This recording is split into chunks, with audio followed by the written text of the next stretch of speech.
Good morning, everybody. You're looking live inside Wings Event Center in historic Kalamazoo, Michigan, as we await Feats of Raw Strength 4. This year it's bigger, it's heavier, and most importantly, it's just so much cooler. I'm Tanner White, a competitor in powerlifting, but a play-by-play personality for just about every sport you'll find. I lose track at some point of exactly how many I've done. Nonetheless, I'm so happy to be sitting here ringside at Wings. Joining me today for the first time, a much more seasoned strength sports veteran, a certified personal trainer, a coach, and like many of us, a lover of all strength sports. Tyler Simons, so glad to have you. Hey Tanner, thanks for having me today. It's so exciting to be on the mic. This is my first broadcasting event. I'm super excited to give everyone a play-by-play action of what's going on. As a seasoned strongman helper, I have been at the past 3 feats helping set up, spot, and load.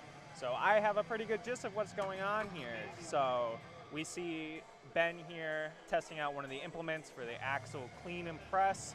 They are using some pretty heavy tractor tires today. Yeah, you've got it nailed. That is Big Ben Schinken. He and our illustrious meet director, as well as owner of Raw Strength, Jeremy Muchler, on the platform, where in just a few minutes we're going to have that opening event. It's the Axle Clean and Press. If you're like me, your head's probably spinning a little bit at this point.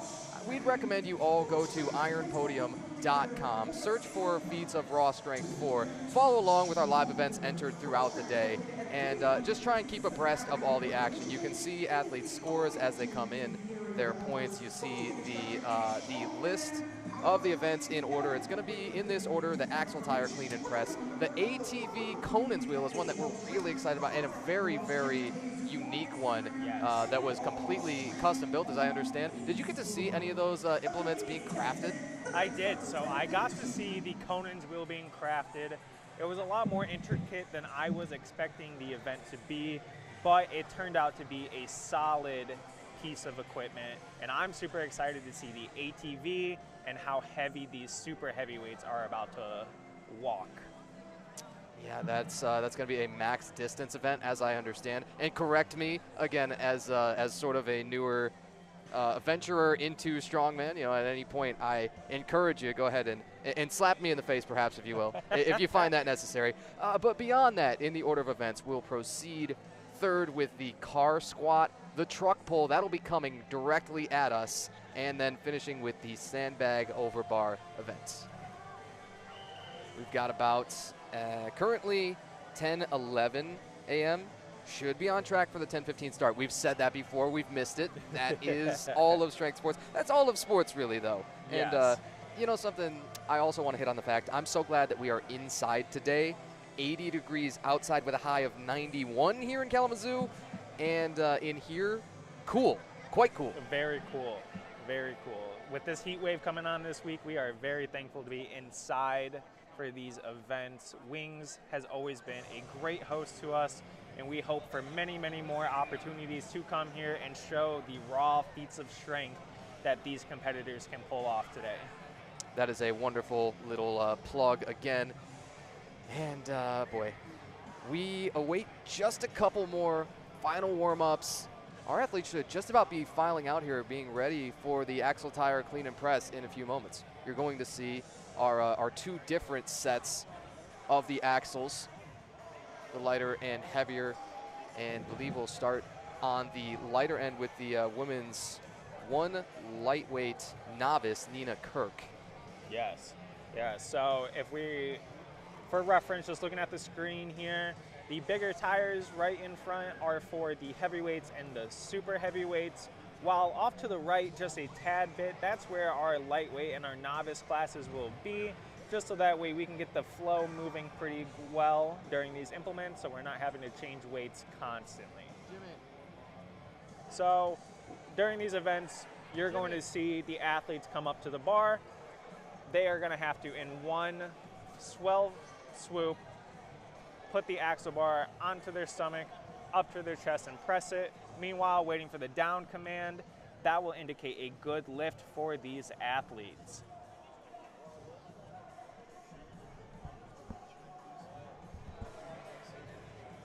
Final couple of warm-ups. heading toward that all-important 10:15 mark to try and, you know, hit our marks here, get everybody out in reasonable time. I don't know about you. I got other places to be on the day. Yeah. It's one of those. Let us, from the moment we begin, have zero delays. You know what I mean? You'll hear me knocking on wood, but let us fly through this and put on all of our displays of raw strength, but as efficiently as we can. Right. Typically with the Strongman events in the past, Mark, our main coordinator here, will keep us on a very tight schedule. He is very picky on when we start and when we finish. Mark will make sure that we run a smooth ship from here on out. I have a strong gut feeling with that. Yeah, it comes down to faith at a certain point, doesn't it? You always think on competition day, you know exactly what you're going to get, what everything is going to look like. That will never be the case. Never. And yet, you get through on that faith. Right. And on the topic of some of our helpers, I just want to give a quick shout out to all of our other spotters, loaders, scribes, and videographers and photographers.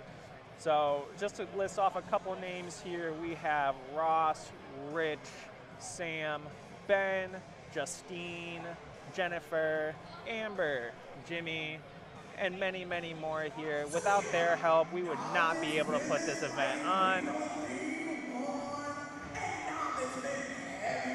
And perhaps the most important of all, you know what, I'm going to say it for sure. The most important of all, Jaquise Robertson, our MC, our mistress of ceremonies, if you will. Yes, we couldn't do it without her, keeping the crowd alive, keeping the athletes pumped. And as we see, we have some athletes filing out, and she just gave the cue for the start time. It is 10:15 a.m. Bingo. We are on the move, it looks like. Glory, glory, hallelujah. Occasionally throughout the stream, I will be reading off of our YouTube live chat. So if you have an athlete you want to shout out, if you want me to shout you out, just drop a comment in our YouTube live, and we'll make sure everyone hears your praise. Yeah, so glad that you mentioned that. Thanks for everybody who has tuned into the very recently created Raw Strength Kalamazoo YouTube channel. It was one of those, you never know, between the two-factor authentications to log in, between connecting it with your broadcast software, this, that, and the other, and once you get into the arena, you always think, oh, what's going to happen here? How's it going to look? Well, we hope it's serviceable for you. We're so glad to be here. Again, arena side from Wings Event Center here in historic Kalamazoo. We are just about to have the first couple of opening axle tire clean and presses. Everybody's chalking up.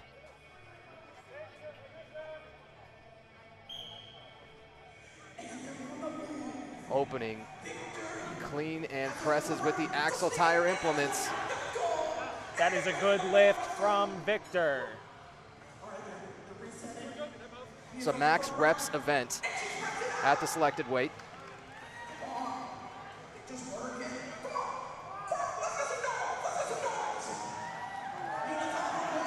Now talk about the lean back. You see everybody's going to come out with belts for the most part on this. They've learned to brace into those. Does it scare you at all to see it's so early on in the competition what people might think is excessive lean back?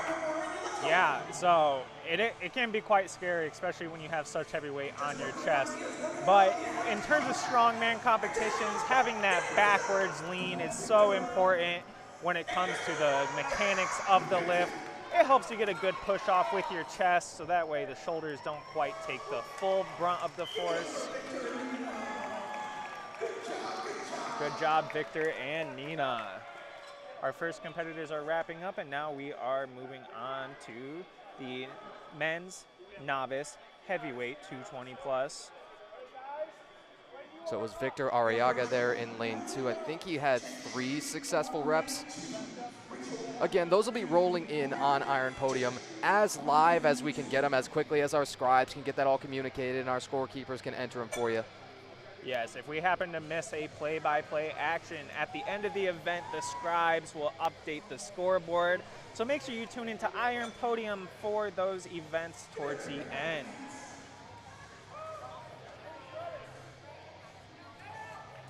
Lane 1 will be, as of this point, the women's. And in lane 2, the men's, we've got is it Gentry Sternman up here on lane 2. There we go. Come on, Gentry. Fought for the first press, cleaned it successfully. Come on, get it up, lock it out. And that's a good lift for Gentry. He got 1 on the board. Yeah, after that second dip, that reset into the second press. Misses the clean this time, he'll have to reload. Rachel over there in lane 1, giving it all she has to get this press up. And Gentry Sternman says, I'm good with that. He's gonna get the 1 successful cleanup. And here, just a quick shout out to this man in the middle, resetting the weight. He is Michigan's strongest man, Sam Clapper, a multi-time national strongman competitor and seasoned veteran. Without him, there would be no Michigan strongman. He is the founding.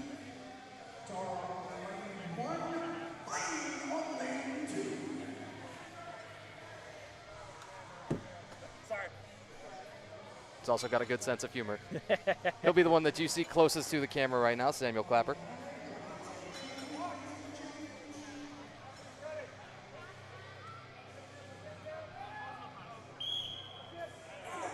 Our third set of competitors here for the Axle Tire Clean and Press. Here comes Blaine Sever with a good attempt for his first one. You've seen 2 double overhand grips and the 1 mixed grip. Gentry Sternman was struggling a little bit, you saw, with his cleans. What would you prefer as a competitor?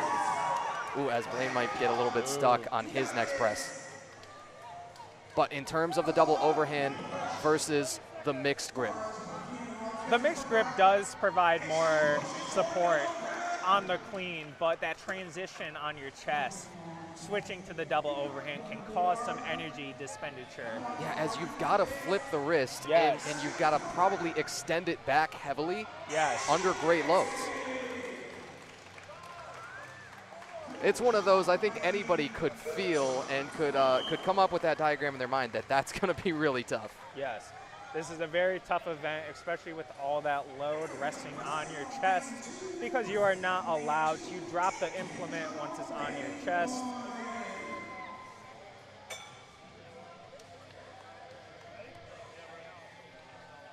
Oh, photography. You got to do everything you've got for the shot. Yes. Our man with the camera here taking some flicks. Shout out to our videographer, Jared.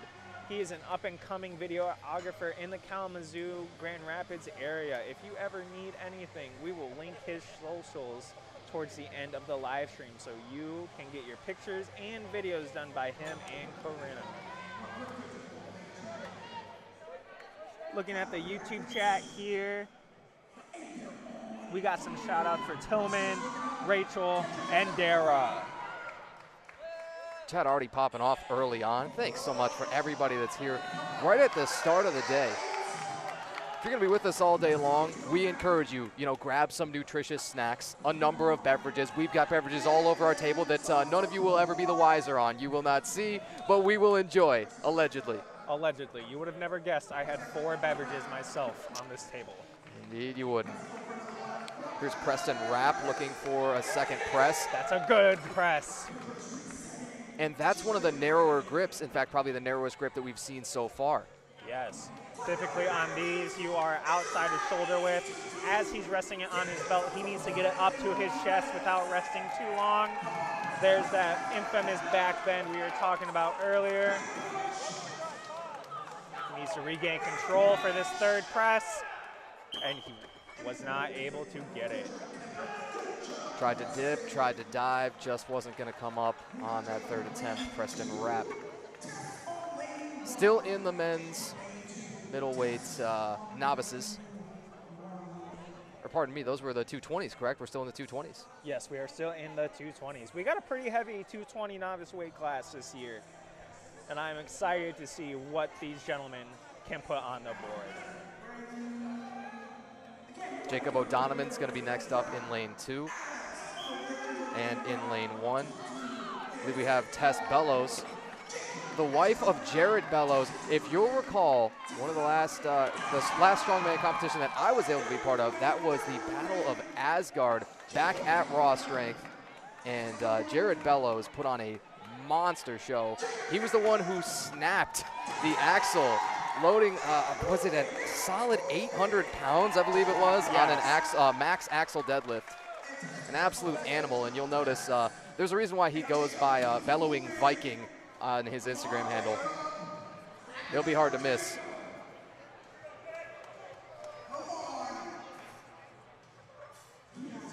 Axle tire clean and press.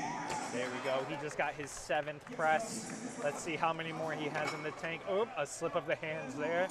Could use some more chalk. Fight for it. And that's a good lift. He finishes with 8 on the day for his first event. Yeah, those 8 reps are going to have him well out front so far. That was a fantastic showing, Jacob O'Donovan.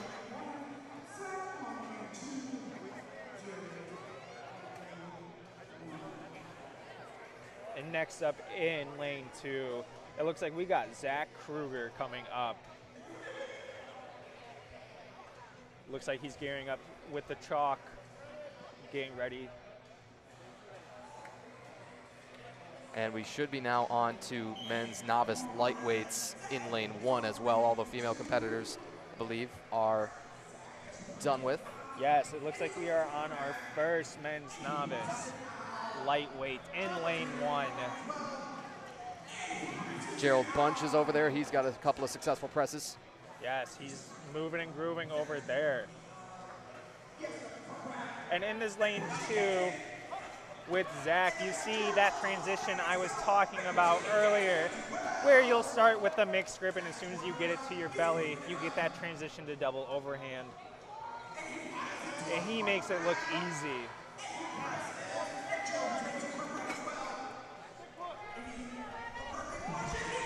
Max reps here at your selected weight, and this is within 60 seconds, correct? As Correct. we've got Mark Yasse, our timer, keeping those 60 seconds. And so does it ever become a push on some guys' cardio? Yes. Especially, let's say, once we get to some of the supers. You know they've got all the strength in the world to press it, though.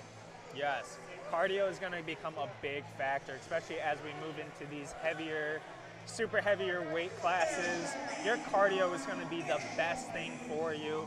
Even though you can lift this weight with ease, that cardio endurance is going to be the key to your success and for that first place finish.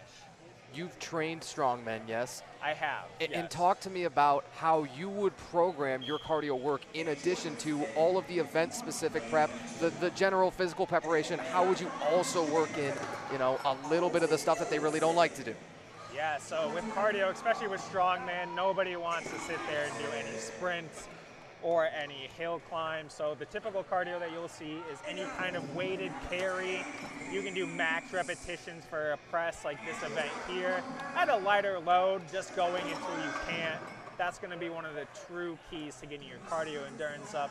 But one of the main ones we see a lot of our competitors do is a sandbag carry for distance and time. So they'll typically get about 10 seconds to see how far they can run a pretty heavy sandbag, and that'll help work up their endurance. Got a really good pace right now from lane 2. This should be Jordan Smith, another novice men's heavyweight.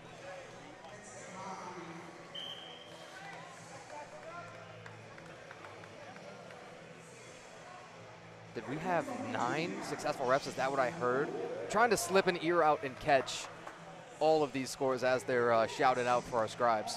I know, there's so much commotion going on. We gotta pay attention.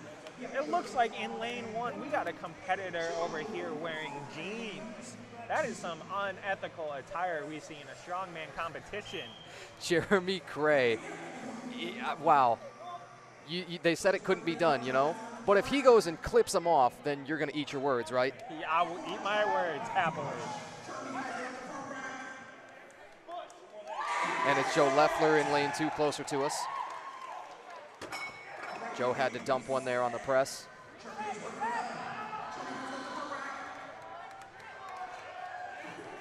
Should now have the same weight loaded, is that correct, on both lanes? It should be the same weight, yes. Joe Leffler gonna have to re-dip and drive. And might not be there. Joe did not have it in him on today, but that's all right. I've seen his training, and he put in the work for this competition. Joe is one of those that trains out of Raw Strength, our home gym. Our home, it's a home for all of us, you know what I mean? Yes. They take in all of these misfit strength children, and they produce wonderful, adaptable strength adults. Yes.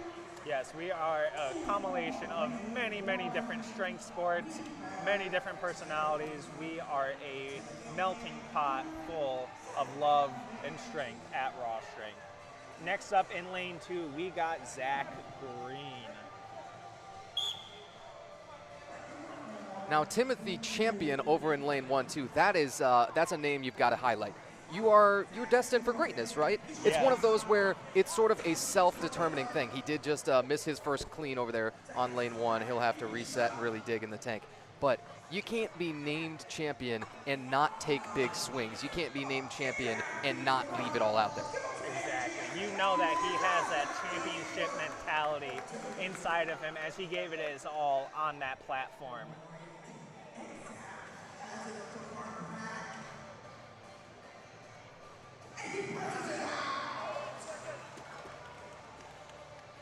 Zach Green here. It looks like we are on attempt number 5 for this press with that transition to double overhand. Ooh, and that was a successful rep. It was, he's going to scratch after that. He says, okay, I'm good there. Yes. That was putting something on the line with the shoulders and the real snappy lockouts. Yes. There's a lot of wear and tear that goes into this sport, but that is the name of the game and something we love dearly about these competitions. Next up, we got Christian Durbin on lane 2. Again, with that double overhand, it seems to be the key to today's clean and press technique for a lot of our competitors. You have seen most of the most successful so far, just through, the first handful of competitors. Yeah. But it has been something to note so far that most of the most successful are electing for the double overhand. It's one of those, given the thickness of the axle bar, the size of your hands is a massive advantage, is it not? It is. Those of us with small hands, this is not an event that we would like. Me too, friend. That axle bar is brutal. We see him switch to the from the double overhand, now to the mixed grip to get that clean up there as his grip is starting to give out. And that was a good press. Oh, And did I get it, he says. That's how you know you are giving it your all on the platform. Well, he probably got a little bit of those passy outies where he could, take one step back and just good night for a little while. Yes.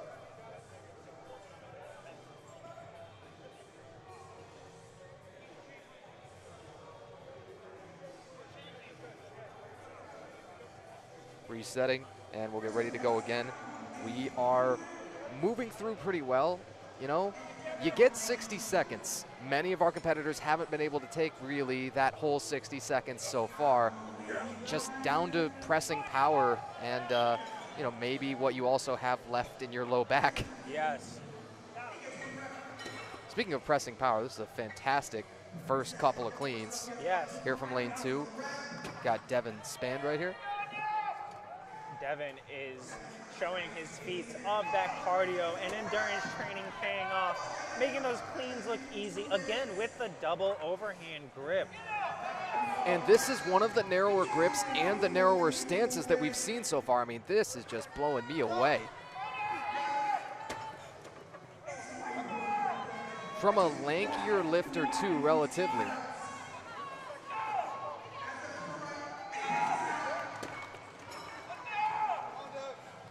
Gonna have to get those crash pads reset.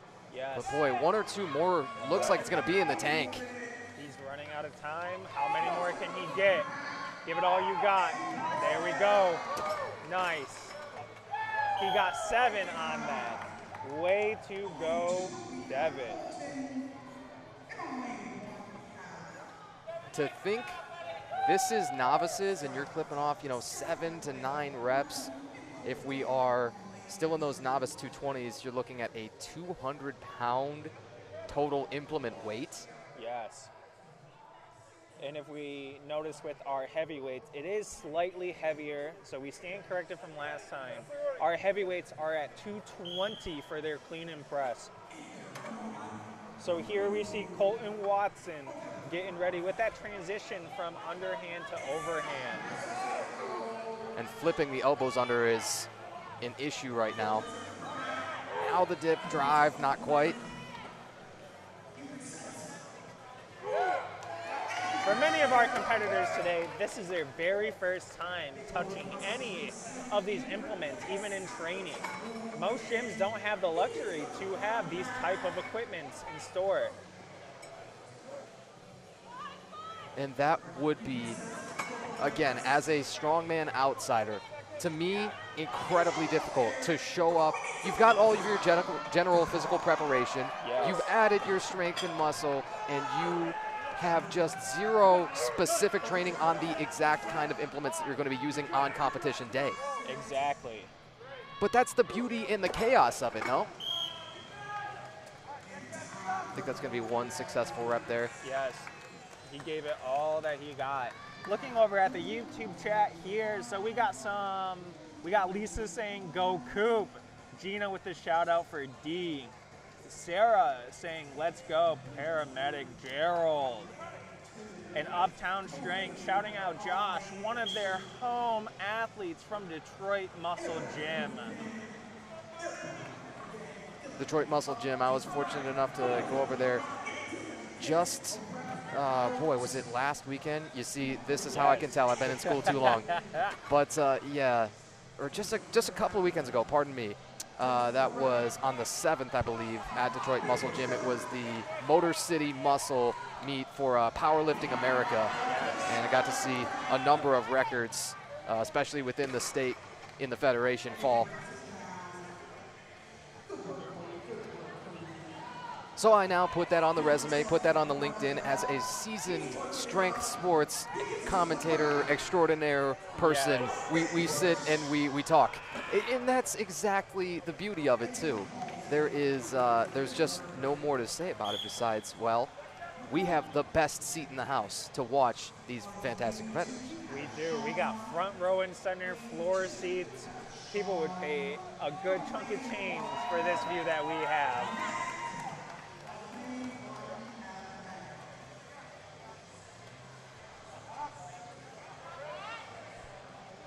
Should be Cody Jiba here in lane 2.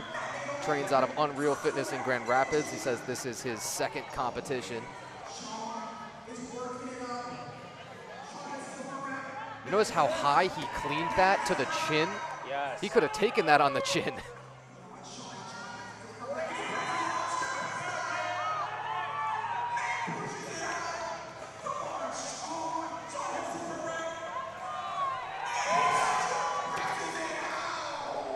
With the 220 should be on lane 1 and 200 here still on lane 2. And I think the most unique shorts of the day that we've seen. Oh, the belt's unlatched for him. He's gonna have to refix the belt, see if he's got time to clip off 1 or 2 more. Pizza, soda, hot dogs, fries, burgers. You know something, you can't get to the size of many of these gentlemen if you don't love to eat.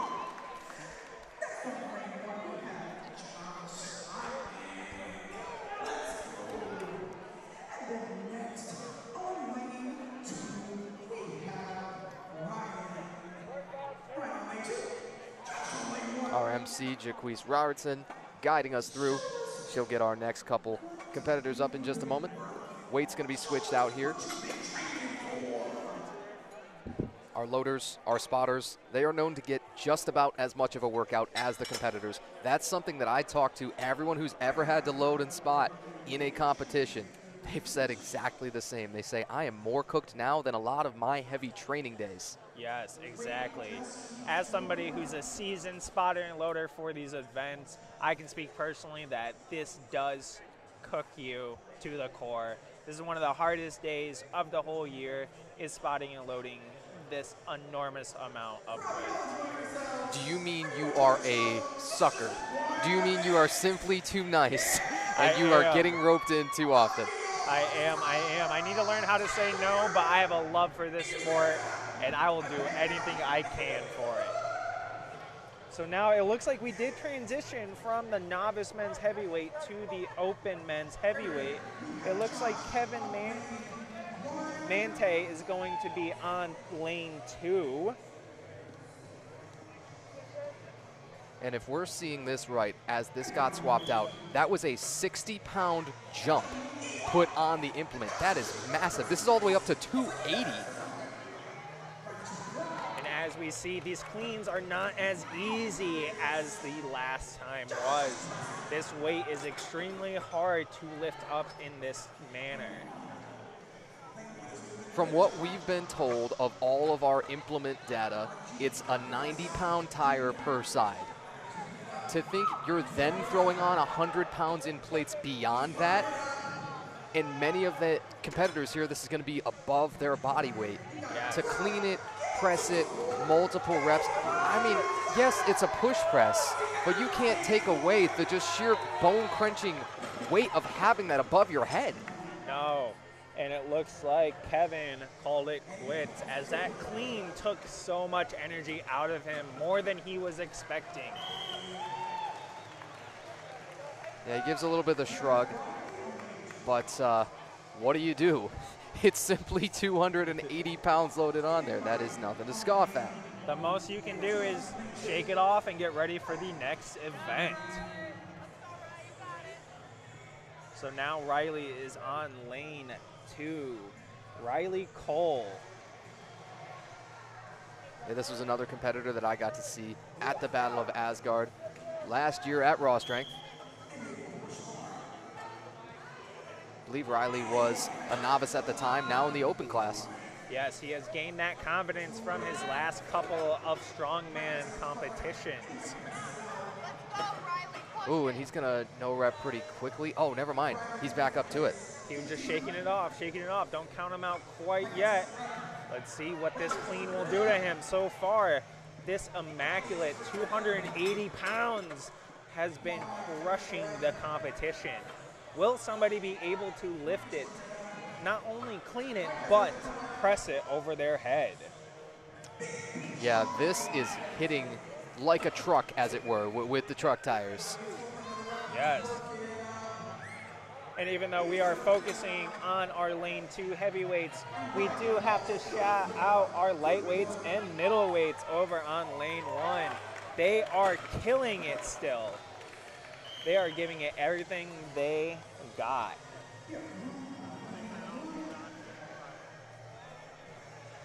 Take a moment when they change over and figure out just exactly who we've got coming up in lane 1 next. Now our next step in production value. Somebody in our ear to tell us exactly what. You know? Yeah, that would be so nice. Where is our MC Jaquise when we need her? Indeed. I know where Big Ben Shinken is. He is right in front of us in lane 2. Oh, stop it. Hitting the crane pose. Ben showing who this 280 really belongs to. Ben tapping out after the first clean. And he was going to sweep the leg. He was going to sweep the leg. Ben just had to showboat and show what was going on.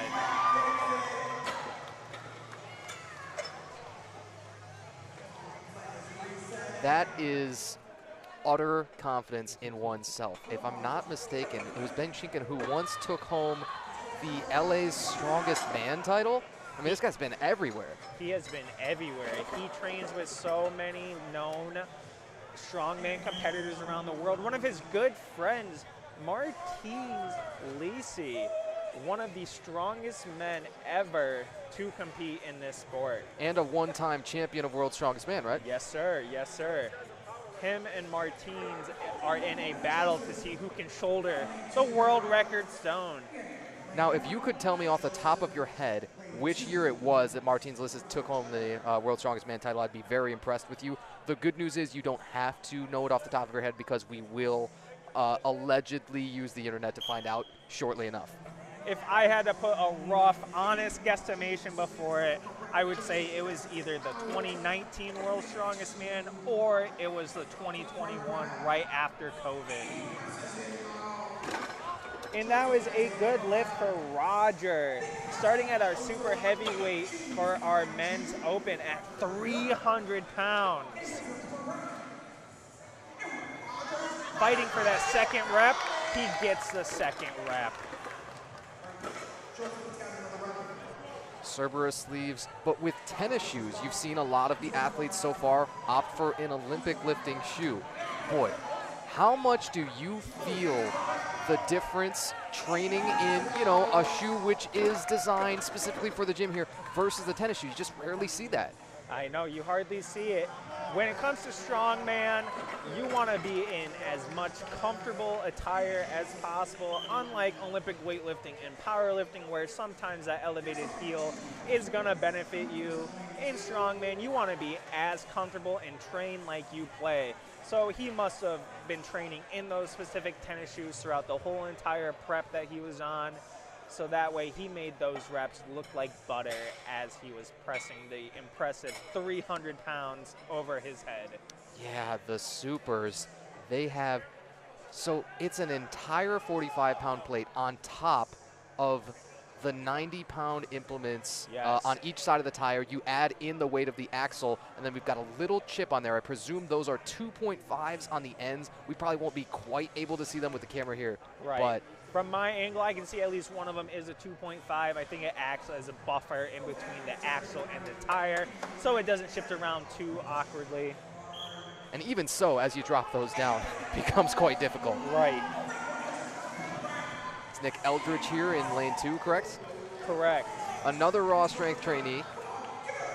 He's one of those that if you're in the gym at the hours that he is, tends to be in sort of the early afternoon, you might see him throwing around, 365 pounds on the incline bench, and you think, oh boy, I might need to try a different sport. Yes. We'll see if he can get this clean to his chest, and let's see if he can get this press, a big brace coming in here. And that's a good lift. And do you notice how swagged out he is with the all Cerberus everything? Yes, you would think he was sponsored, but he has nothing left in the tank. He had that one good one in him. Well, so I told you it was heavier than last year. Yes. That's exactly what the results have kind of suggested. Right. We learned from last year that our weights were a little too light for most of our competitors. And this year, we really made them step up to the plate and accept the challenge going on. We'll see how many more competitors can lift this 300 pounds up.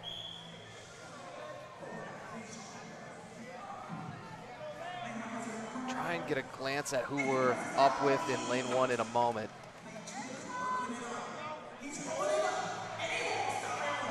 As soon as we figure that out, we'll let you know. But again, right in front of us, the super heavyweights, they're pressing 300. Going to be a no rep there, and many of them have been forced to call it. I think up next is one that I'm going to be real excited about. It's Jared Bellows. And now you see a little bit quicker of a shift here in lane 2 because that athlete before no repped a little quicker. Jared Bellows is already up. Although you probably have to wait for a moment just with the official timer getting set.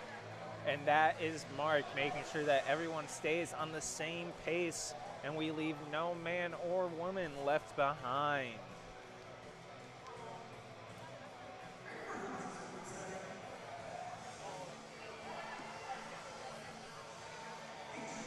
Jared Bellows also going to elect for a Cerberus shirt. He's got the SBD elbow sleeves and the knee sleeves.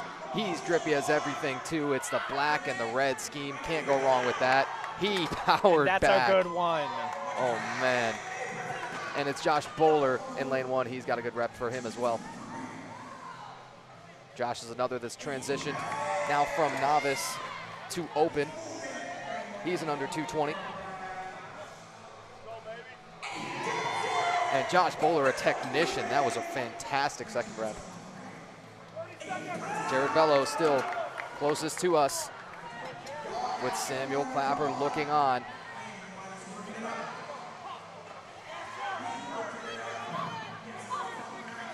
Jared now going to struggle with this as the crash pads are adjusted.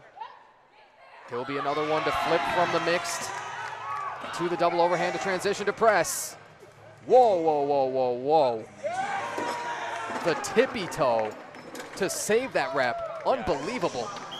I thought that bar was coming towards us. That's what it felt like. That felt like it was coming rolling straight towards us with those giant tractor tires. And I know we haven't been giving lane 1 as much love as we should have.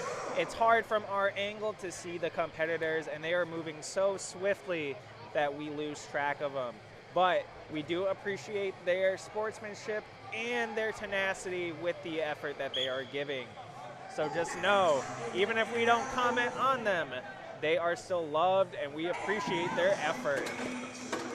It's Alex Picardot in lane 1 right now. He got his first press. You're still at the under 220s.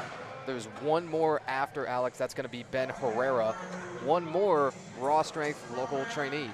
Yes, I have been training on and off with Ben for the past 3 years. He is one of those who has also moved from the novice lightweight, and now he is in the opens men middleweight. Not only did he go open, he went up a whole nother weight class.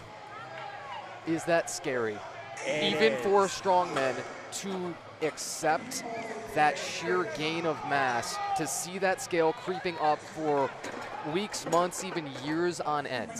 Yes, it is scary, because not only do you see that scale creeping up for months and years, but you know in the back of your mind that the implements are going to be heavier than what you are used to in previous competitions. So not only do you have your weight on the scale lingering in the back of your mind, but you have the weight that you have to press over your head to worry about as well. As we see Ben gearing up, waiting patiently for him to begin his lift. And so it looks like we're on the final competitor in lane 2, Joe McFadden. Yes, Joe here is a seasoned strongman competitor. We have seen him compete all over Michigan. That's a good lift. He has worked with Great Lakes Strongest Man, Feats of Raw Strength. You name it, you have seen him at a competition. He says he won the super heavyweight open class a couple of years ago at Feats, and he's coming back to reclaim my title, period. We always get to send out sheets to athletes. We say, hey, you know, tell us, what are you looking to do in this competition? What is, you know, what do you think are your strengths? What more do you need to improve before we get to competition day? All those kinds of things. And he says, I am coming back to reclaim my title, period. Yes, he just needs one more to secure the lead on this event as time ticks down.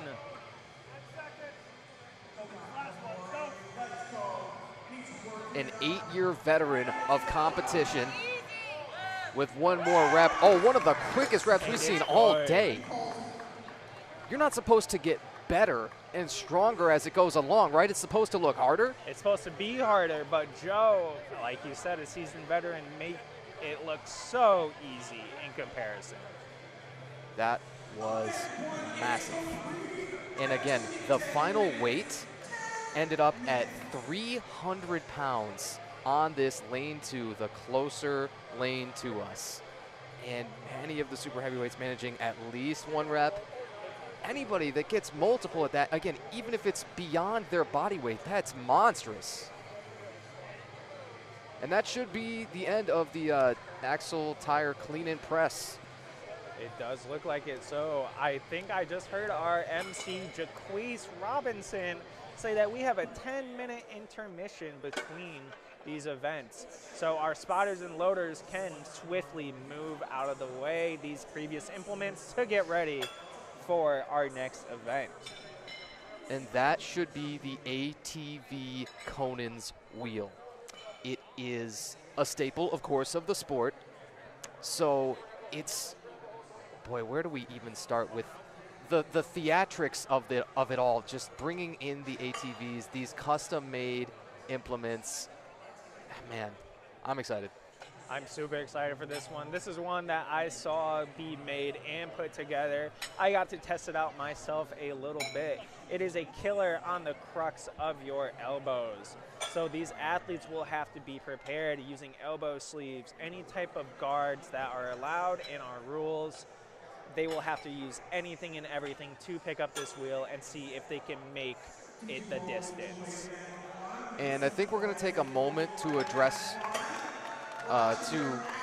our camera a little bit, move it over as we're going to get our athletes hyped up, get another shout out to them from our MC. What do you think, Tyler? You think this is a good time to go adjust that camera and prepare for the ATV Conan's wheel? Yes, I do believe. I think it's time to move this camera. And as Tanner is going to move the camera, I'm going to be reading off our YouTube chat. If you are still watching with us, please drop a like and a comment. Share this with your friends and family. Get the support out there. Let's cheer on your loved ones, and let's make this a great day. So Kool-Aid Kid just says, let's go, and that is the spirit. Damon says, let's go, Gerald Bunch. Gerald seems to have a couple fans in the chat with us. Mason says, come on, Cooper. Cooper putting on a heck of a performance out there. Kim, yes, we see the video. We did as best as we could with the video to capture lane 1. It was just the way that we were set up here at Wings West.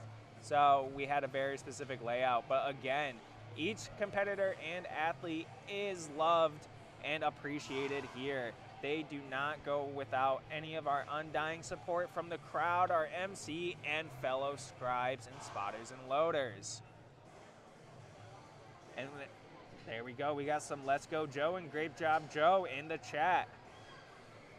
So as we gear up here, we are going to be taking a tad bit of a break so that way we can get some water, rehydrate, and make sure our athletes are ready for this amazing feat of raw strength, the staple to Conan's wheel.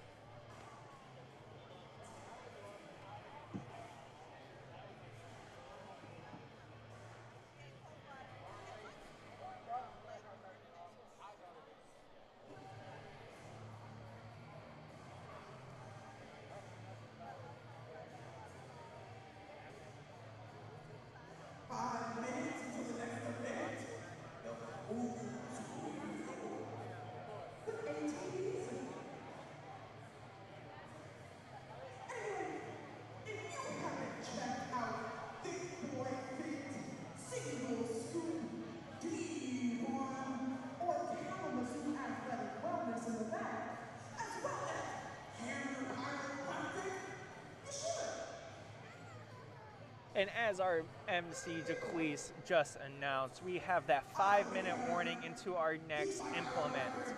And she did shout out a couple of our local sponsors, like Hammer Chiropractic, one of the leading chiropractors who deal with strength sport athletes. He has helped a bunch of our fellow strongman, powerlifters, and Olympic weightlifting athletes get their body and mind right, ready for their game day competition. As well as one of our wonderful vendors back there, Thick Boy. They make some amazing apparel for any of your day-to-day life or for your training. I would recommend checking them out. One of our other vendors in the back is our Kalamazoo Athletic Wellness, where they have a bunch of different services to offer: personal training, massage work, cupping, you name it. They are your recovery and go-to for exercise in Kalamazoo. And it is so good to be back. Allegedly bathroom break, but you know, this would be a fantastic time for you to get you at home to take one of those as well. If you haven't grabbed all of your ice cold beverages and your nutritious, your very filling snacks, this would be a great time for it. The ATV Conan's Wheel up next.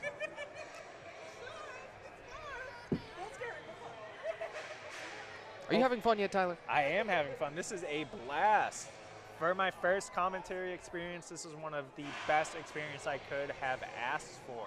I love this floor seat view that not many can have the chance to share with the voice, Tanner White. Yeah, if you were to tell people, hey, I'm looking for some really cool commentator, a guy that does a ton of different sports, a guy that does things that are a little unique, you know, that maybe not everybody's seen and heard before, where would you tell them to go? I would tell them to check out the voice of Tanner White on Instagram, YouTube, any LinkedIn, any of his socials. You can find him at Tanner White or at the voice of Tanner White. He is your broadcaster for many sports: baseball, hockey, basketball, powerlifting, strongman, you name it, you will hear his voice. And maybe one day, mine as well on the side. You know something, that's the attitude. You fake it until you make it. That whistle should just about signal, you know, you'd love to say ready. Ready is always a relative term, again, in the strength sports sphere. Yep. You might think you're ready and be delayed by things totally unforeseen. And that is Mark keeping us on schedule. When you hear that whistle, you know he means business, and it is time to rock and roll with this Conan's Wheel. With this camera shot, we should get a better view of both implements so we can give you more play-by-play actions at a better rate. Now with this event, I will warn you, there's a lot of moving pieces, so it'll be hard to keep an eye on both sides. Both wheels will be rotating. The distance of it will be one full rotation of 100 feet. We'll see which competitor can meet that or max it out. These weights are going to be super heavy. But Tyler, how heavy are they? So here we are with the novice women lightweight. We are sitting at 150 pounds. Next, moving on to the open women's lightweight, we are at 200. And then for the masters women and the novice women heavyweight, it is also 200 pounds for that Conan's Wheel. Now we are in the opens women, the middleweight, heavyweight, and the super heavyweight. The heavyweight and super heavyweight will share the same weight at 260 pounds, while the middleweight meets in the middle at 230 pounds. Now we're moving on to the men's lightweight. They are going to be at an impressive 300 pounds, with the masters following up with 400, and the open men's lightweight. That is a big jump from the men's novice lightweight to the open lightweight. 300 to 400 is a big difference. If you're glancing down all the way at the end with the open men's 275s and the super heavyweights, that says 550, right? I'm reading that correctly? You are reading that correctly. And as you see, we are getting the ball moving. So the ATV on the left, it just adds to the spectacle of it all. But on the right, when you start with the women's competitors, even so, many of these, it's well beyond their body weight that they are taking for an absolute spin. Yes, Nina giving it her all, completing 2 rotations, going on her 3rd rotation. She is moving and grooving, not letting that weight fall. How far can she get? The crowd is cheering her on as our first female competitor completes the Conan's Wheel. This is one of those events that I always think this is survival more than it is technique, more than it is skill. This is can I continue when there's nothing really left in the tank for me, when my skin wants to rip off, when my shoulders want to pop out of socket? Can I somehow keep my feet moving? Yes. I do not envy a single competitor in this. No, this is one of those events that is going to really make you dig deep and see if you have the heart to push past your limits. How does one, on a non-specific implement, train for the Conan's Wheel? How do you prepare yourself for what this might be like on competition day? One of the ways a lot of our competitors did before we had this implement built was use a yoke as a substitute. Even though you can't walk in a circle with a yoke, by doing some front rack yoke carries in the Zercher position, this will help train you for the implement. Zercher's absolutely disgusting. Anybody who programs that, a sicko. But go ahead and explain what that is. So a Zercher, there's a couple different movements with it, but the main premise is, just like with the Conan's Wheel, you have the bar or implement in the crux of your elbow. You'll typically see people do a Zercher deadlift, where they'll pick the deadlift off the floor with the crux of their elbow in comparison to them using their hands. It's an odd movement, but it is a fun movement. It is not your stereotypical movement. And here we are with Rachel in the women's lane, going at the speed of light. She is cruising. And Gentry Sturneman on the men's side. He's got that ATV just a hair off the ground. Now, for shorter competitors too, is that something to think about? Maybe the platform that it rests upon, the tires of the vehicle itself bumping on the ground, the friction of it all?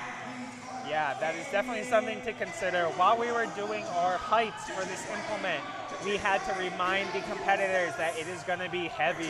So make sure you go lower with your height than you typically would. As with the weight, it's going to pull you down. So you need that extra clearance to help walk. So as we see here with Rachel, she's starting to teeter-totter back and forth with this implement. That plywood hitting the ground is a missed groove, and she stops. She gave it all she had.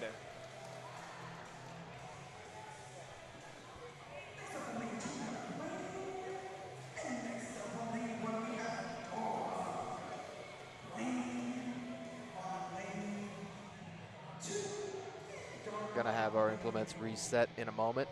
Man, Gentry Sturneman, couple of full rotations for sure. And then you've got to have, is the starting position marked on the floor with these? Yeah, so you can't really see in the video, but there are 4 pieces of yellow tape marking different quarters of these circles they are walking in. The implement will just be reset to the closest marker that they have.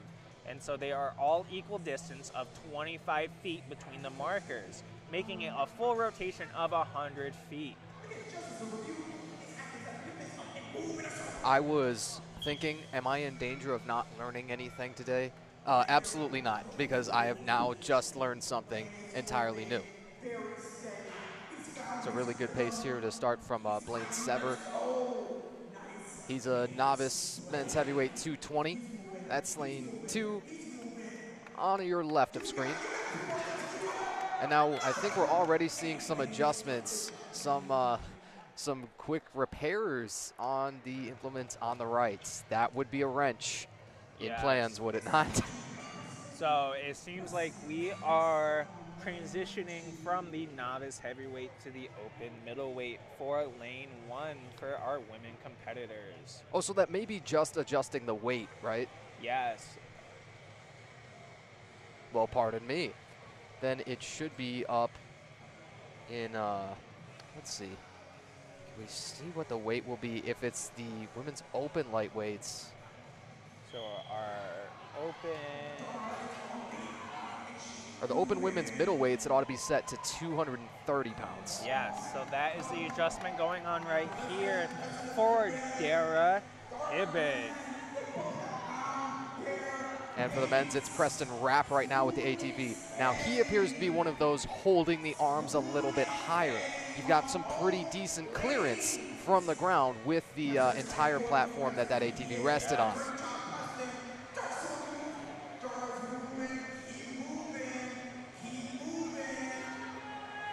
star being cheered on by our MC Jaquise to keep it going and don't give up, to give it everything she has.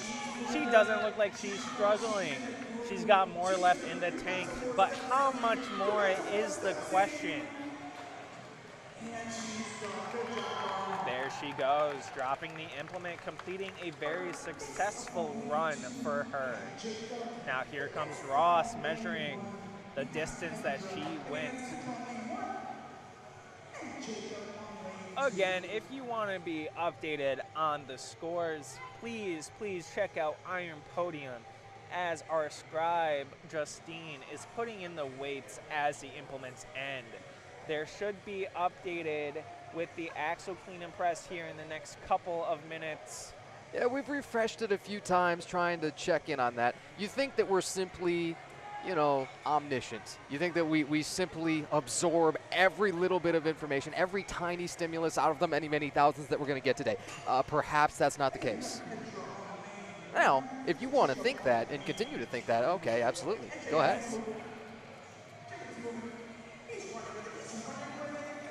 In lane 2, Jacob O'Donovan. His trip is just beginning on a second rotation.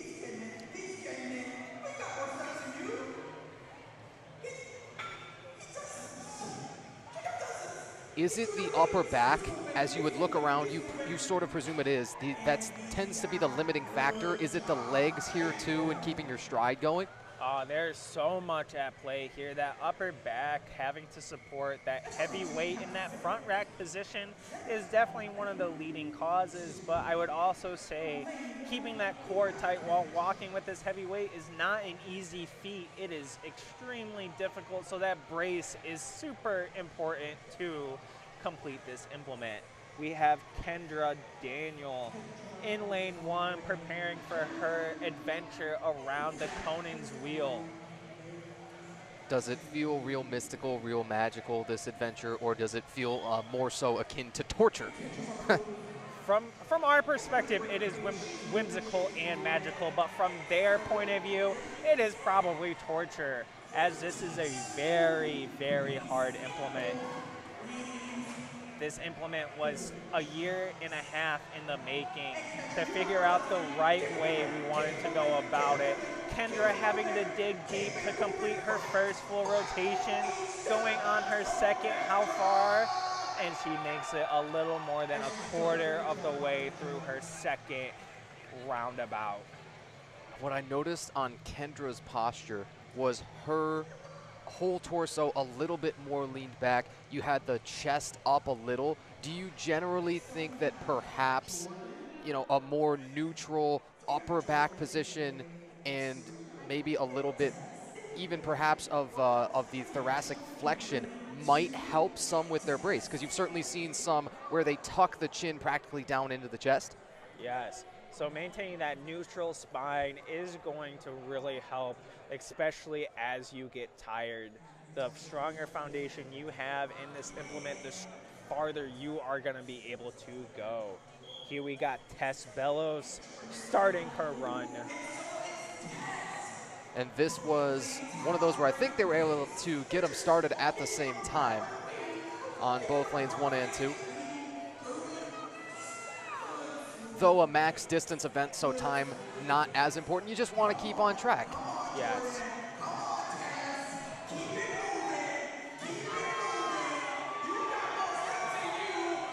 Tess is a under 198. Her run's going to end right there. In fact, those two ended almost at exactly their same points. Yes. Relatively. So Tess closes out our women competitors for this event. Next, we're moving on to the novice men lightweight. We're starting with Gerald. Can we get some shout outs for Gerald back into the chat? I know his support and fans are here with us.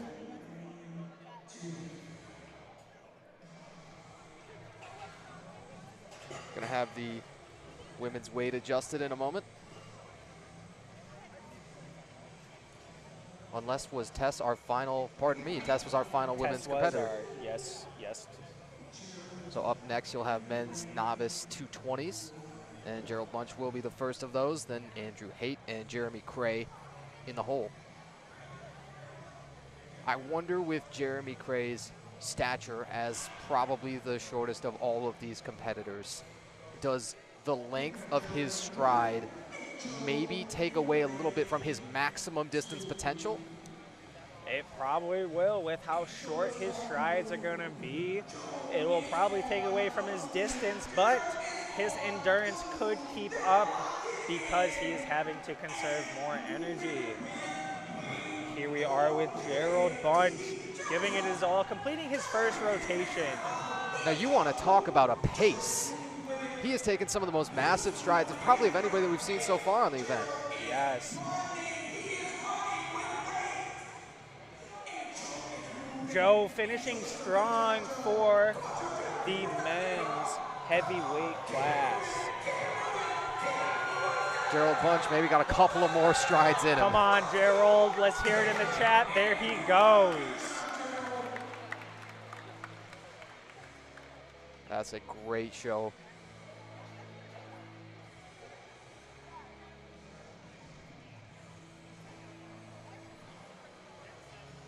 I just want to remind you, as I look back at it again, I thought, okay, what's the weights coming up here? The open heavyweights, the 275s, and the super heavyweights, 550 is what they're going to have loaded. I struggle to really comprehend what that may be like. If you're even at the very heavy end of that 275 class, that's twice your body weight. Yes, that is going to be a very, very heavy implement.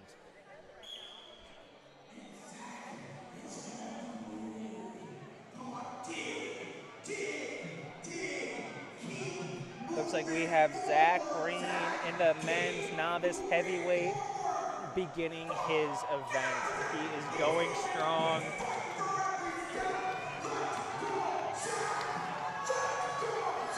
As he turns and heads towards us, man, Jaquise is letting this guy know we're behind you.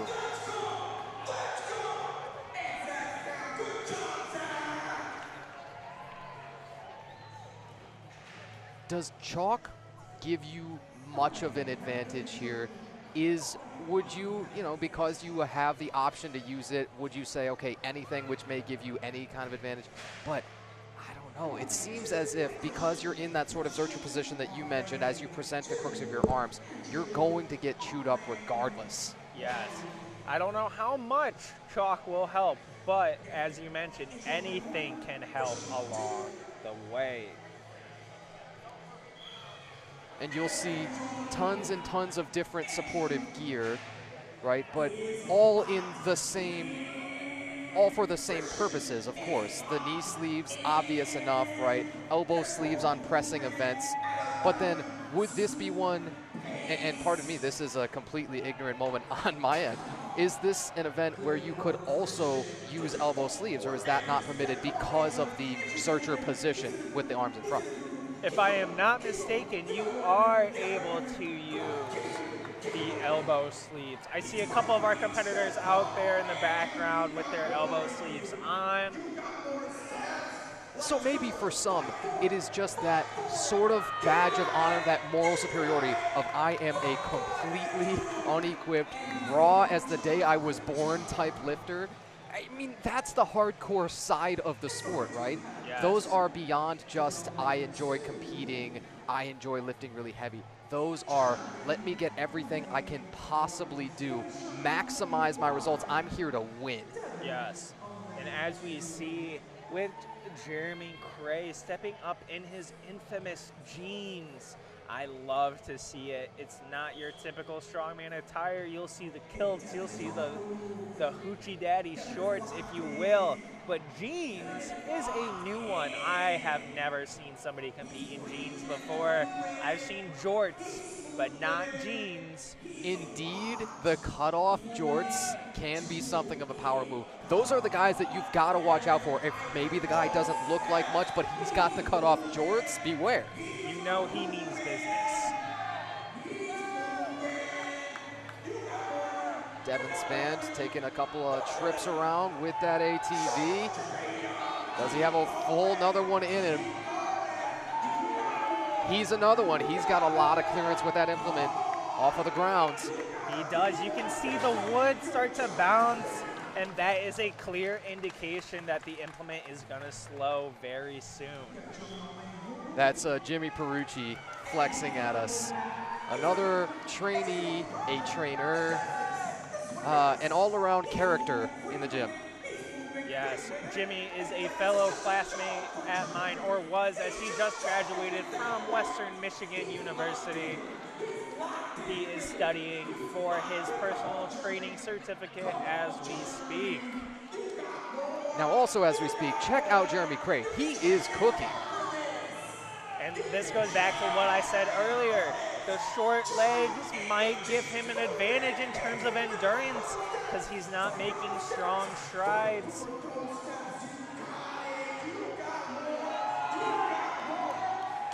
He's bucking, wobbling a little bit with a little more lean back now to eke out everything that might be there. Empty the gas tank, man. There we go, Jeremy. Made it another. Are they hitting him with the salts in the middle? That would be man. crazy. I thought, as Mark Yasse came out there, I thought he was throwing the smelling salts at him. This is one of those events that puts a lot of pressure on your sternum and midsection. So you will be lightheaded towards the end of the event. That's why you'll see some of our competitors stumbling around after, as this is one of those events that is hard to breathe and brace during the event. We've seen very few of those passy outies so far. I thought with the sheer difficulty and the massive weights that we elected to put out with the axle tire clean and press, I thought that was a possibility for some. And there's, of course, the rapid changes in pressure, you know, from shortly over the head to as you're letting that whole massive 300-pound implement down, that kind of thing. Man, we haven't seen it yet, you know what I mean? And again, we should knock on wood. Hopefully you'll hear that audibly. Here is our champion, Timothy Champion, with that legendary last name. Let's see if he has that champion mentality to finish strong on this implement. I noticed that many of the smoothest competitors, where they simply look like they're taking their normal strides, they tend to perform a little bit better, to eke out a little bit more distance. Is there something to that? Is that a trick of my eye? Talk to me as more of a vet. So when it comes to any walking movement, the more you can make it similar to your day-to-day walking, the better. You don't want to overstride and you don't want to understride. So when training for an event like this with the yoke, you want to make sure that you are strong and stable and treat it as if you were walking the groceries back in from your car to the house. Because we don't take 2 trips. Exactly. We're not allowed. No, we are a one-trip team over here. So with that, you just want to make sure that your strides are consistent. The moment that you falter and your stride pace goes out, the implement is surely to go down from there.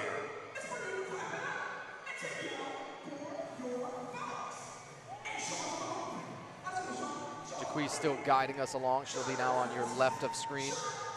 You know, in every room, Jaquise dominates. As she walks into the room, simply so hard to miss. The checkered red and the black, and the headband, of course. You know, she says herself that I stand out. People kind of, they know who I am. They recognize me real quick. Yes, they do. And if you don't recognize her by her appearance, if you've been around her long enough, you can hear her bodacious laugh from a mile away. It's so indistinguishable that anybody could pick it up.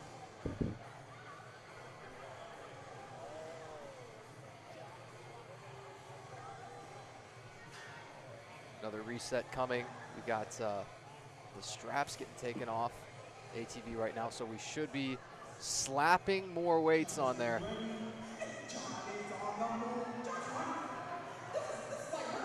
Now, from lane 1, a really, really quick stride. Yes. John Eastling over here with the quick pace. Maybe he wants to get the implement done and over with. He is one of our few competitors that you see walking at such a quick pace. So he's turned it into a speed run, right? How much can I get out of this first 30 seconds or so? Whereas some, you know, for example, Jeremy Cray took probably beyond a minute or so. Yes. As you see, he's starting to slow down as that fatigue is setting in.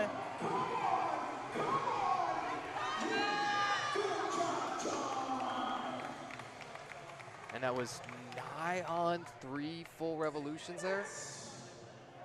Something in that range. Oh, now we're swapping out for the larger ATV There too, goes of course. Kale on the ATV being pushed by Rich and a fellow spotter and loader. And So because that's turned off, he's ghost riding the whip. You with me? yep, he is ghost riding the whip. That is exactly what is happening. All right. We're going to have to drag this larger of the 2 ATVs. Didn't get a chance to ask how many CCs on that bad boy. But as I can see from here, it is one of those ATVs that you can haul a pretty hefty trailer behind, one that some people may use for hunting through the woods, so it's an easier trek. Easy in this sport. I don't know that those go together. I don't think we can do that. They do not. You are correct, my friend. It seems, in fact, that they've done everything possible to eliminate everything that's easy. And it started, of course, to kick off with the axle tire clean and press, where the maximum weight on that was heavier than many of even our super heavyweight competitors at 300 pounds.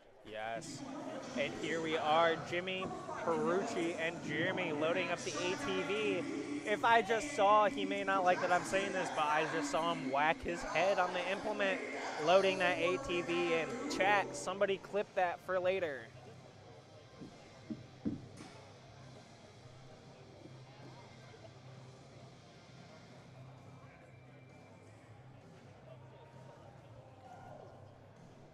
While during this little break, let me read some of our YouTube chat here.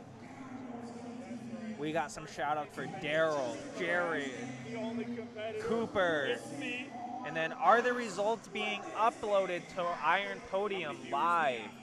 That we are still unsure about. So it looks like they have not been uploaded yet.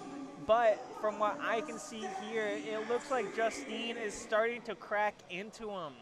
So as these events pour out, Justine is going to start working on it. So please be patient with us. I know we're all excited to see how our fellow competitors and loved ones did. When we do switch over to the car squat, not only will we try to adjust the camera a little, but we will also try our best, if possible, to ask our scorekeepers exactly when those may be up.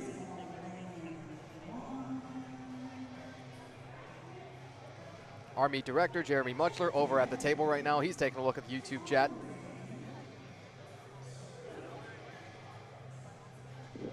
Jeremy, if we may, as I present this to you.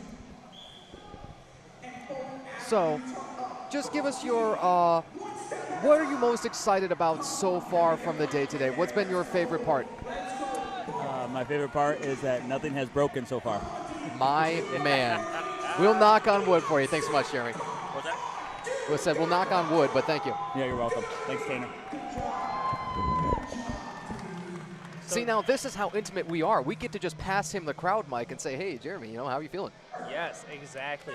Being the host and the owner of Raw Strength, Jeremy puts so much love and effort into these events. He wants to make sure that every competitor, spectator, and helper feels loved and appreciated. He has been putting these events on for many, many years, and he hopes to continue so. Each year they just get better and better, and the turnout becomes even more than what we expected from the previous year. When the gym celebrated 6 years of business, to me, that was, it spoke really strongly to everything that he's been doing. It was opened as COVID was sort of starting to creep in, right? And Yes. was open for, what did Jeremy say, a handful of hours before it was shut down originally? It was 5 hours. And for the gym to then survive 6 additional years, yes, it is truly a testament to everything that he's done there. He always wants to bring more, bigger, better. Guess what? This is right in front of our eyes. This is what we're looking at. It's all of those things. By the way, heavier, the number one thing that I want to circle. Now you've got our yellow or lighter SUV move over, ATV move over to lane 1. Yes. I say lighter. You know what I mean? Lighter, That's all relative. Yes, relatively lighter. As Tanner was mentioning, Raw Strength started off in the back of a fellow gym back in Portage, and Jeremy built Raw Strength on the sheer drive and determination to give a home to the misfits. And like Tanner was mentioning, it survived 5 hours before COVID shut him down. And to see this gym become what it has today is a feat of strength of itself, one that should not go unrecognized or unappreciated. And do you know what's best about all of this? Jeremy, he has the gym. The gym, of course, is like his child. And yet now you see him sitting in the middle of the floor with his child, right? A family man, a father, husband.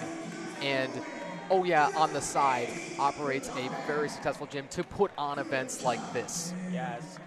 I always ask Jeremy why he does this and what he does for the gym, and it all boils down to his beautiful children and wife. He does it all for them, so that way he can provide a future and a sustainable place.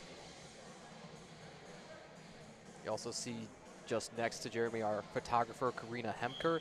Now, she will snap, I'll just guarantee you this right now, she will snap the best flicks of the day at KEH Sports on Instagram. And people have said K, I don't know, do you pronounce that as one word? Does she pronounce it as one word? I've never gotten to ask, shame on me. I pronounce it K or Key Sports, however you want to pronounce it, as long as you know that it is Corinna, and she loves the game and what she does. And then as you see there, our videographer Jared capturing some epic moments during this. He's going to make a sick montage of these events for our athletes and for our gym. Dylan Whitney just had to dump that yellow Honda ATV. Solid couple of passes for Dylan. I'm starting to see the Devin and Gerald chat rolling in, some of the biggest supporters in this YouTube chat. If you are listening and you are watching, drop a comment who your favorite athlete is, who you are supporting, or give us a big bicep flex in the chat so we know you are watching from at home. Valid. Nick Eldridge. So we're on to the super heavies. It should be the full 550 now. Got Nick Eldridge, then Connor Howard and Kyle Ratliff on deck and in the hole. Nick's just dumped it. We may lose the edges a little bit still of our lane 1 with the yellow Honda ATV.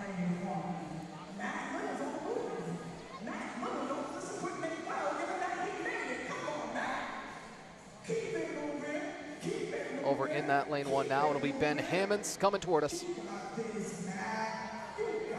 Though it's all relative as they pivot about that central point.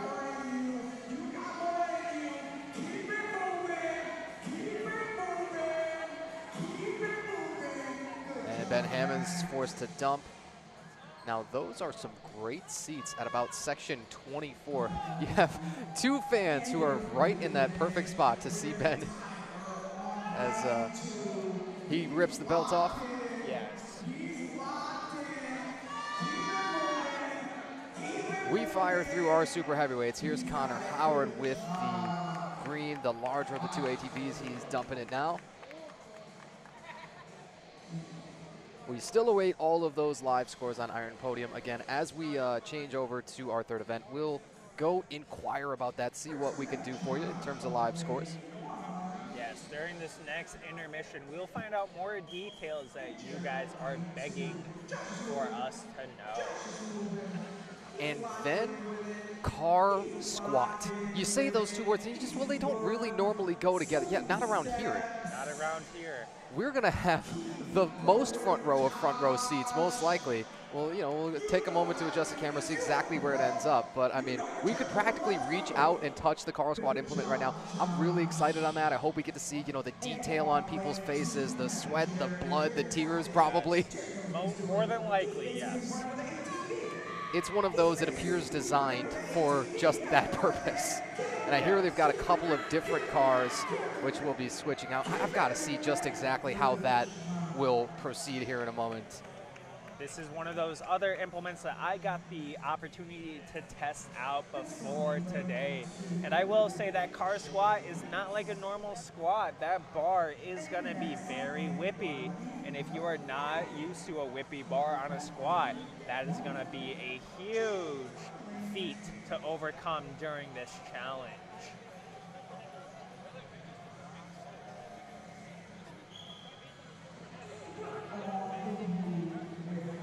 There is our Gerald fan base in our chat. We love to see the continuous support no matter where you guys are watching from.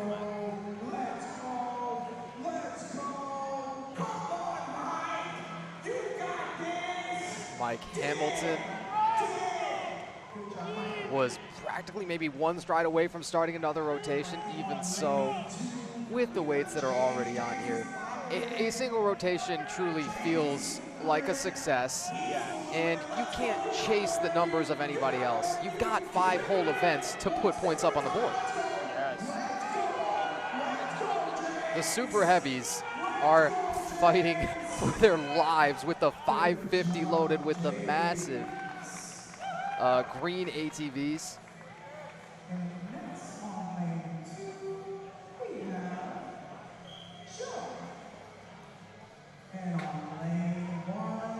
Are we up to our final competitor over on lane 2? Is that what we heard? I thought that's what we heard from Jaquise. If that's the case, it would be Joseph Oguki of the Masters class. It does look like it.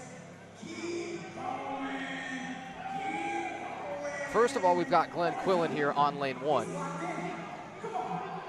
He is one of those Masters class.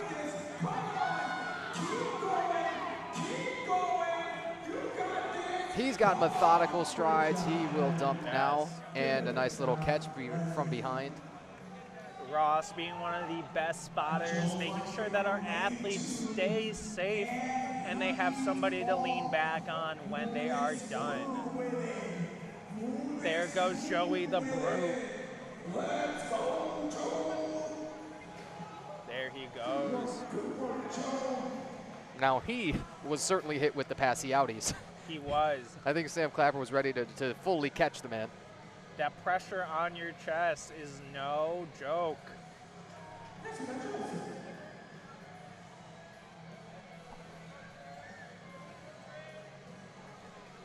And so, are we 2 full events down? We're making sure that was the last we had on our lists. Yes. It looks like the far left lane, lane 2, is done. It looks like they are figuring out the best way to unload the ATV and get ready. It looks like we still have one more competitor for this lane 1.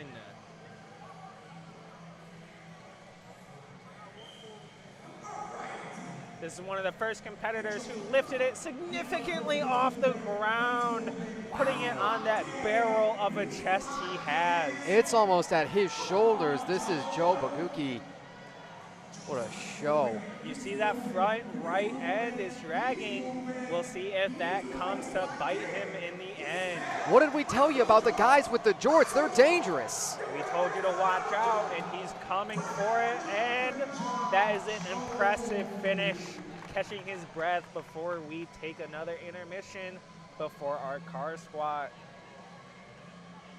So as the lights are on, I presume that we're going to be able to drive these ATVs off, right? I would assume they're going to drive, but for reasons for our vendor, it will probably be in neutral, and we'll push it. No fun. I know. No fun at all. Now, as they clear those, it will eventually move us on to the car squats. Yes. The truck pull and the sandbag over bar will be our final 2 events. And now a stipulation with the truck pull. It's not your typical pull from behind. It is going to be a hand over hand pull, so it's going to be an arm test to see how strong your grip and forearm strength is to pull those massive trucks. Looks like we got a Chevy and then an old Hummer.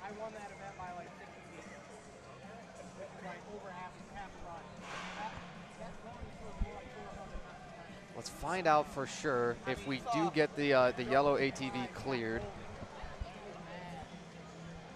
But yeah, we're certainly, oh, pardon me, we got one more to go, it looks like. Now, was this somebody who was skipped and we're working back to? We'll try and figure that out in a moment. I believe so, because I do not believe he is in our Masters class. He does look a bit on the younger side, so he may have just been accidentally skipped.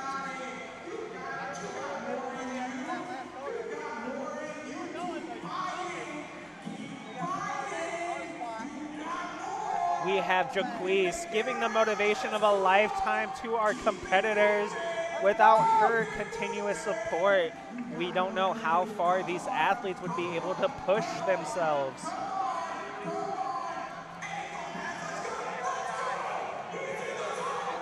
Well, okay, it's a show being put on too. If that's the last rep, then we'll save the best for last.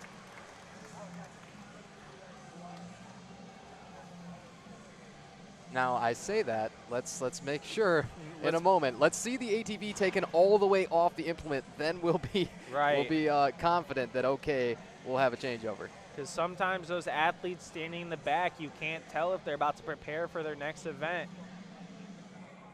But it looks like we went a little out of order for this event. Well, flexible as ever, aren't we? So, as we put it all together, hey, we'll let you know. You know, we appreciate all of you being just as flexible too. Yes, thank you for being so patient with us. Sometimes things don't go according to plan. And this might be one of those situations because we see Ben Herrera in the back still waiting with his smelling salts to take his turn. Yeah, one of my thoughts too, and Ben Herrera would have been, was he scheduled to be in lane 2 or lane 1? He was supposed to be in lane 1. So I think there has been some confusion on the lanes previously, and there was some mix-up. We are unsure of what is going on right now, but we do have some final competitors competing. So if you are in the chat with us, please help us cheer us on as we try to figure out who is going next. You've also got Josh Bowler. He's one of those under 220s. He looks as if he's stepping up next. Josh Bowler, impossible to miss with the beard truly from end to end of his entire face. Now here is Josh Bowler. And he came out with Olympic lifting shoes, I believe, for his axle tire clean and press. Yes. Now has made a switch, it looks like. Well, you got the Nikes on, so just do it. Yeah.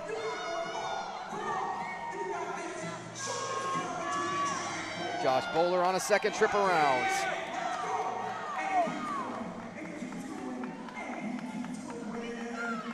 Another one of those methodical strides, not really racing it, but it's going to become then an endurance event. Yes. Being methodical with how you step is going to carry you farther than you do believe.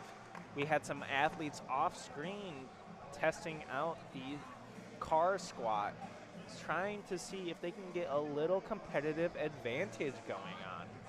But from personal experience with how that bar moves, I don't know if there is going to be a competitive advantage. It's another survival type event. You'd like to think, okay, maybe I can exploit something leverages wise, but maybe not.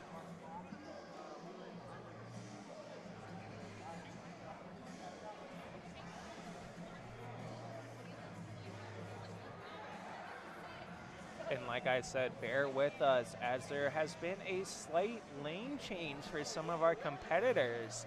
I assume it's because a lot of our lane 2 and lane 1 competitors will share the same weight. So instead of using 2 different lanes and constantly swapping the weight out, they decided to extend lane 1's list.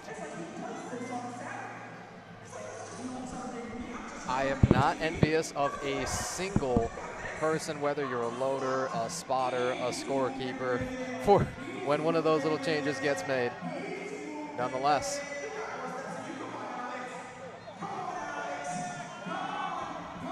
this should be Alex Picardot, and he'll be followed by Ben Herrera. These are the men's middleweight under 220s.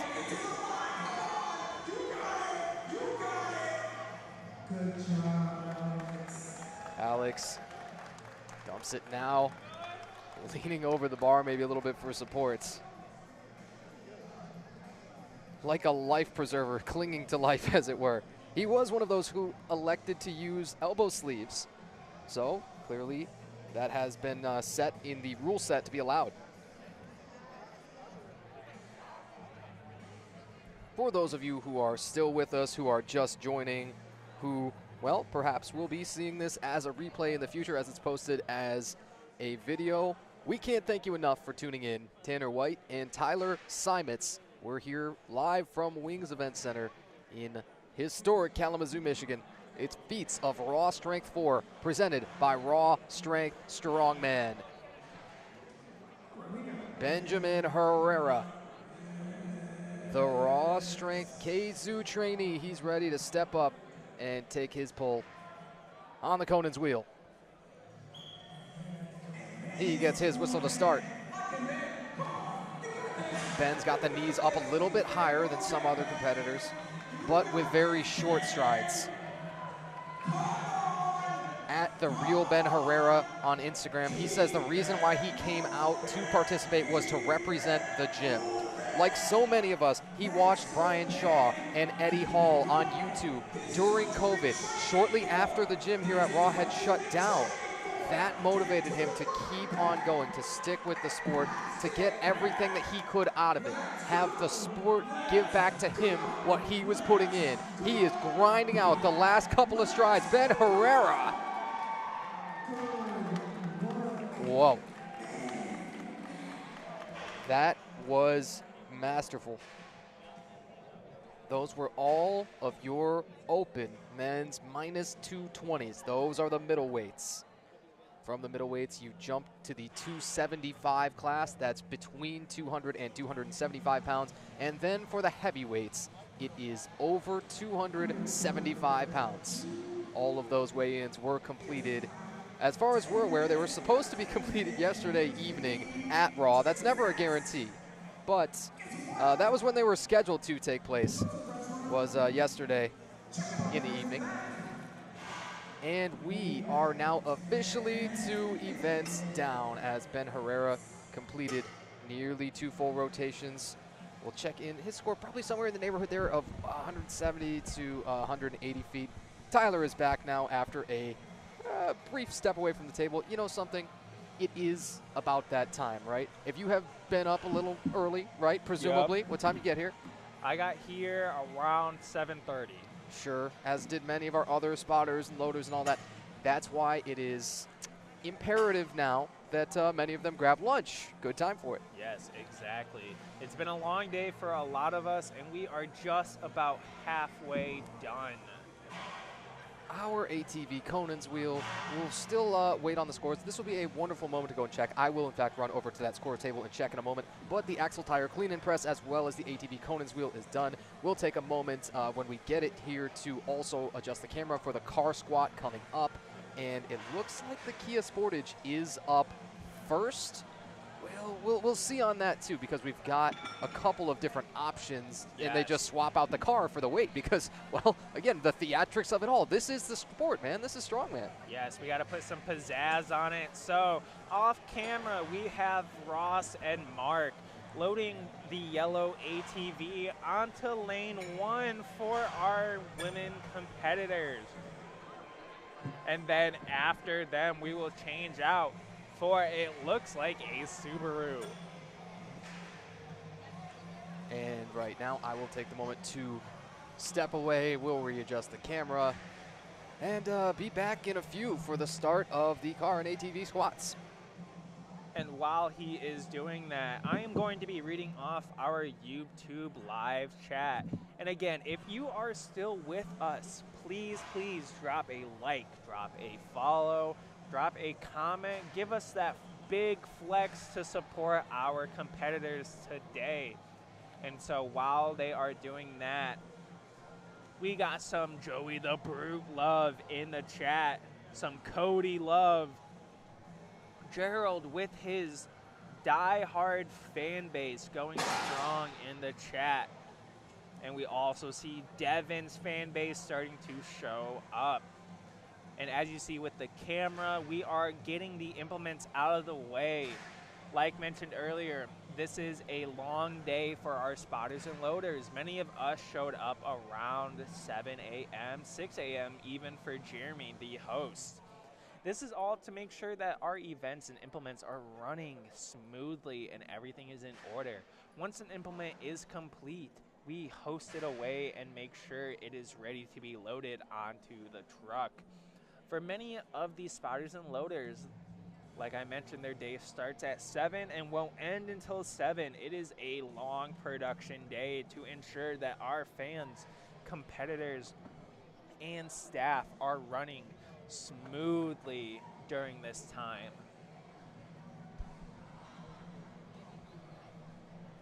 And so here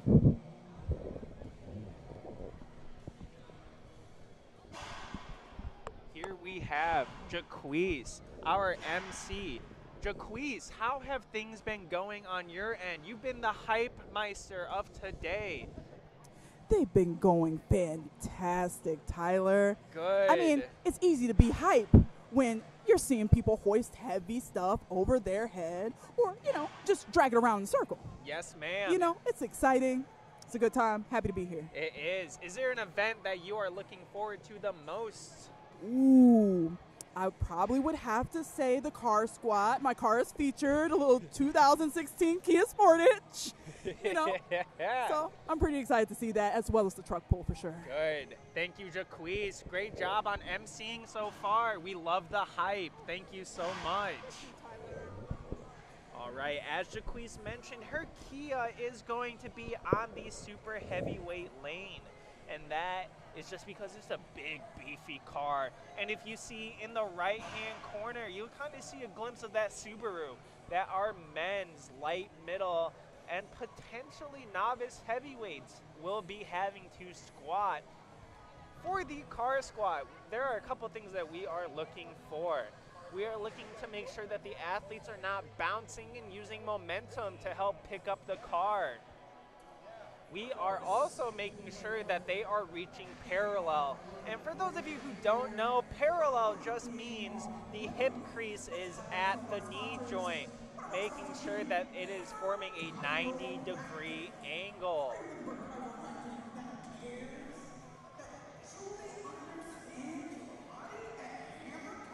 And bear with me as Tanner is moving the camera to see what kind of angles that we can play with.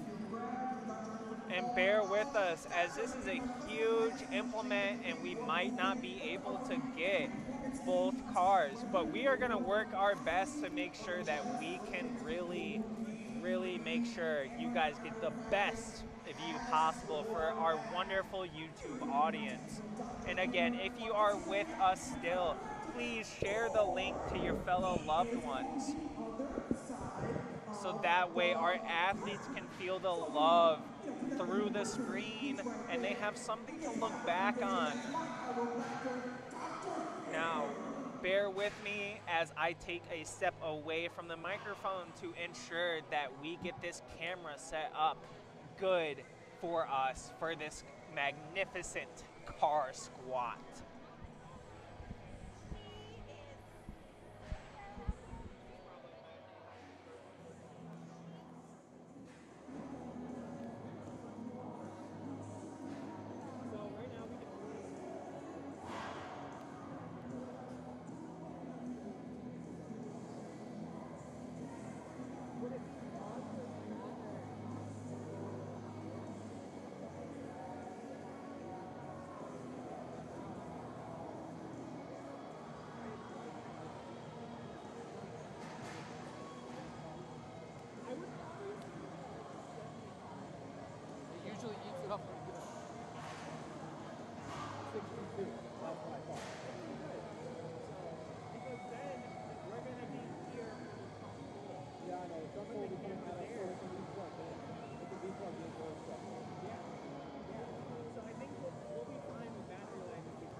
Gotta just get under it. Are we out of the shot now? It went up though. Yeah, I just did one round. They're going to ask you.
And we are back. If you have any motion sickness at all, we hope that you looked away from the camera. But we should have it situated at a reasonable spot to give you the best chance we can of both lanes captured properly here. We've got an ATV on our lane 1 on your right of screen and a car squat here with the Kia Sportage in lane 2. Any questions? Hope not. But if you did, you should be able to direct them to ironpodium.com now. I heard that those scores were beginning to come in live. And indeed they are. We'll update you as those go along. But hey, speaking of updates, this is what I can tell you right now. The ATVs and the car squats, we're rifling right on through as we begin. Nina Kirk with the novice lightweight under 165 for the women's. And Victor Arriaga here with the men's heavyweight 220 plus novices. So, like I mentioned earlier, we are looking to make sure the athlete is not using momentum to pick up the car. And so that is one of the purposes of your judges, you're saying then, to make sure that each rep begins from a dead stop. Yes, they are supposed to be getting the up and down call.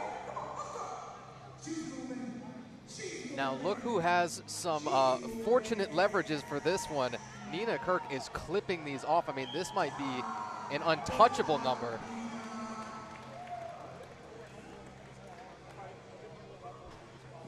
That was, I mean, you're supposed to break stride at some point. You're supposed to have, and we've mentioned this a few times, the last couple reps are supposed to be more difficult. I don't think anybody told Nina Kirk. It will now go over to Rachel Studel, and she is the one novice heavyweight 165 plus. Over here right in front of us, Gentry Sterneman, lane 2. Gentry has been giving it his all this competition. Here we go. He's completed 2, 3. How many can he get? Gentry has been crushing this competition. Every athlete has been giving it their all. Gentry picked up 15 points with the 5 successful reps of a clean and press, and another 11 with a 157.25 final distance on that ATV Conan's wheel. It looks like, try and flip through all of our scores, but I think John Eastling had the best overall result. He was the only one performing 3 total revolutions with a 305.9 distance. That's 305 feet and roughly 11 inches or so. Gentry is nearing the empty of his tank, and that is his final one. Giving his all. Again, a lot of these, your wind is going to be taken out of you. The dizziness, the black spots are going to be apparent. As you see, he's got the wobbles, or the Bambi, as I like to call it. I'll allow it for this time. So Dara Hibben now with the open women's middleweights. The minus 165, she'll be up. And then in lane 2, we got Blaine Sever at the men's novice heavyweight, 220 plus. Looks like he's decked out in the Iron Bull gear. I think you've got the Iron Bull trainers. Are those as the No Bull trainers, those are the right? No Bull trainers, yeah. That's right. And then the Iron Bull knee sleeves. He's a bull, you know, something. Strong as an ox. Right, something in that range. Now this is the first one where we see a little wider grip on the outside of the bar, really using his back to his advantage, driving straight through that bar.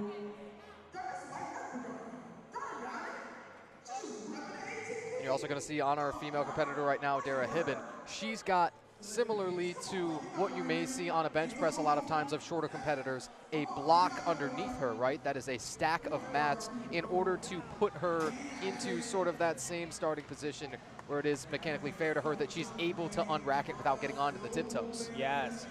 So for this event specifically, we are using one standard rack height. So that is why she's having to stand on the platform, is so she can be on equal grounds with the other competitors. It does not mean that it's easier. She actually has to go a farther distance than most people because she is having to lift that car squat up so far. Here we have Preston Rapp. Preston will take a much wider than shoulder width stance. Yes, we are looking for those heels to be in line with the knees. That is our indicator to make sure everyone is equal. And as you see him driving up through the bar, you can see that bar start to wiggle and wobble. That is the whip I was talking about earlier, folks.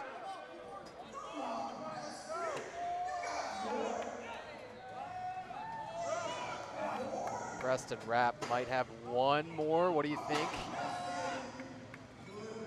good enough. Come on, Preston. There we go. And he taps out with it. And again, if you are in the chat right now, show some love as Kendra is making her debut on this car squat. Last year, she did the car deadlift. And so now she can check this off of her box as well. Kendra Daniel, if I'm not mistaken, also competed in Battle of Asgard last year. She did. She is a seasoned strongman competitor. Preston Rapp over. No, this is Jacob O'Donovan. Excuse me. Jacob O'Donovan is crushing it. Speed is key for him here. Okay, this might be out of reach immediately in terms of just number of reps. Now, it will become, of course, cardio, right? When you get into that 25, 30 rep max type of area. Yes, and as you see, that whip of the bar is starting to come down on him.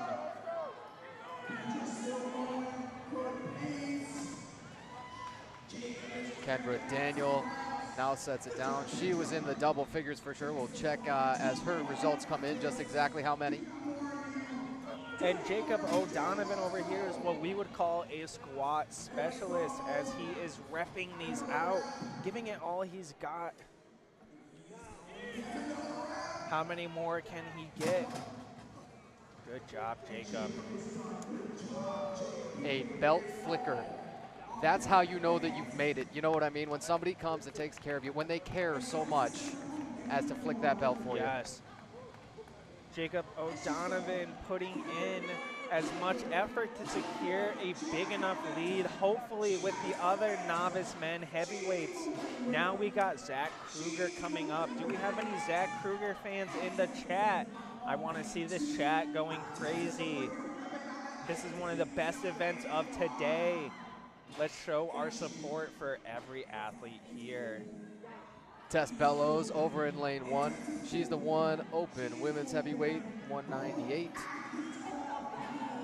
The wife of Jared Bellows, you'll see him, and this with his utter power. It may benefit him as well. Jared not really among the taller competitors, probably comes in around that 5'10", 5'11" mark. You know, those who pass, say, 6'5" or more, you often say, okay, their levers aren't what we would consider the best for squatting. Yes, being taller and more lengthy is advantageous to your squat. You really want to be on the shorter side, so that way you don't have as much distance coming down. You can see behind Sam there, Jared, our videographer, grabbing some sick angles to make sure these competitors know that they are fierce. What have we said? We do anything for the shot. The creatives among us, no.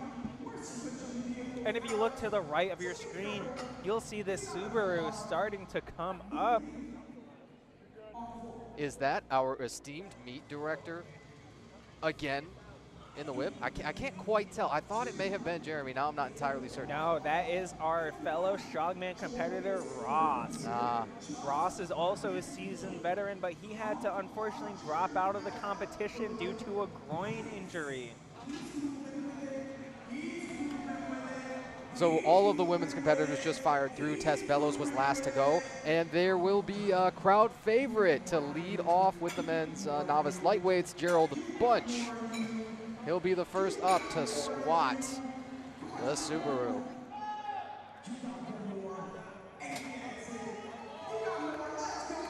In front of us, Jordan Smith.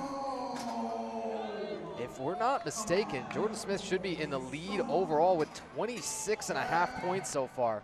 He had a 13-point showing on the Conan's wheel. Chipped in, well, mathematically you would say another 13.5 must be. Yes. And that was on the clean and press, managed 8 reps. Let's see, was that 8 reps the most among all competitors? I think it was tied for first as we're scrolling now. We finally got all of our live results coming in on Iron Podium. Again, that's ironpodium.com. Look for Feats of Raw Strength 4 and then go to the scoreboard tab under that event. Joe Leffler up in front of us in lane 2, and Gerald Bunch. Now you see the leverages of Gerald. He is one of those, you would say, not advantage to squat here, because look at the height of this. He's got to start from essentially a full, deep, practically a competition depth back squat. Yes.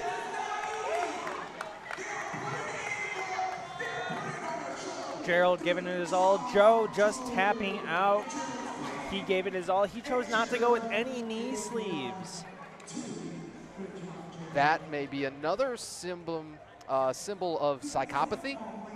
He might simply just have some screws loose. And you know what? Sometimes that makes you better. Sometimes that makes you stronger. You can ignore everything that you're feeling. You can ignore everything your body's trying to tell you when it says, please, please stop. And you can grind out a couple more. And again, just because we don't have the best shot of our lane 1 competitors does not mean they are not giving it their all. Next up, it's Andrew Height up in lane 1. In lane 2 over here, we have Zach Green repping it out in the Cerberus knee sleeves, the Cerberus belt. Zach currently sits 4th among these novice heavyweights, the stacked 220 plus.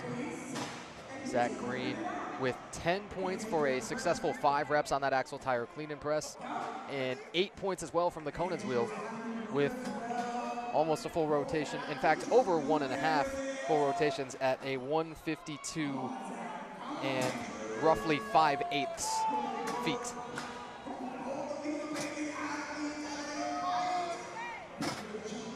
Zach Green looking anything but a novice right now. He will take one of those real wide grips that you mentioned. It's nearly all the way to the ends of the bar on the implement. Oh boy, see, he could have used his own belt flicker. Yes. Zach also going with a wider stance in the squat compared to most people. That was the one legitimate, what I think you would call a sumo squat, yes? Yes, I would compare that to a sumo squat. Now, the Converse All-Stars, the high tops. There is nothing wrong with these as gym shoes. I just want to be out front with my thoughts on this right now. As we see Christian Durbin walk up here, I say there's nothing wrong. I say if you are performing any lift, it can be performed in the Converse All-Stars, the Chuck Taylors. Go ahead, take your drink, and then get at me. And I agree, Tanner. I think the Converse are a staple for weightlifters across the nation, even though they do have a very narrow toe box, but that is a topic for another day.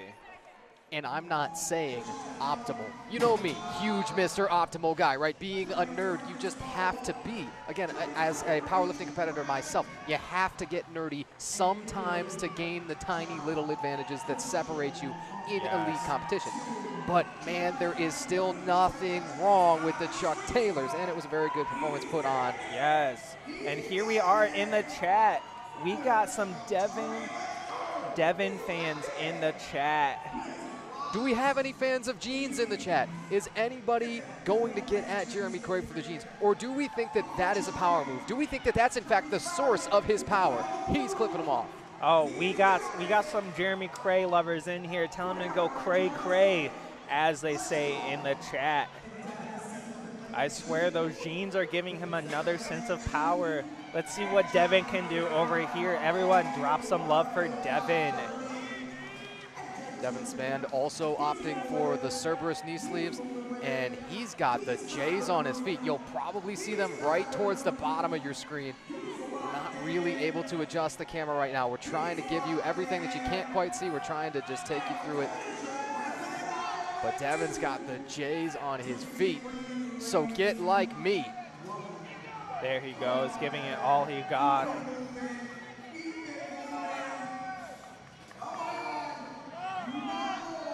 How deep can he dig?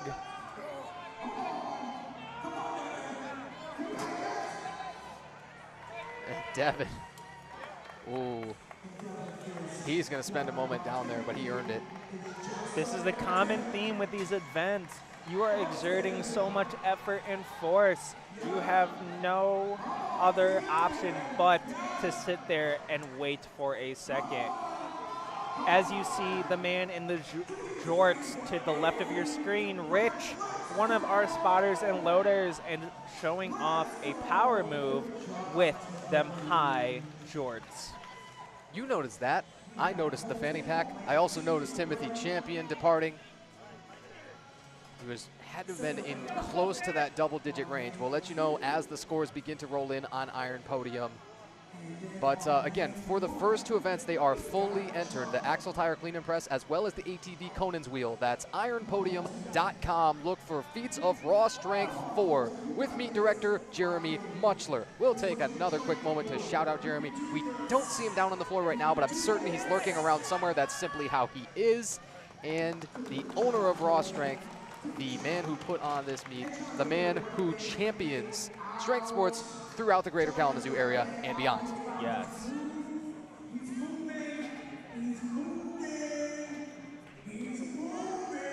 After Tim Champion, we've got John Eastling. This should be the last of the men's novice lightweight 220s. Then we'll have the open lightweights at 181.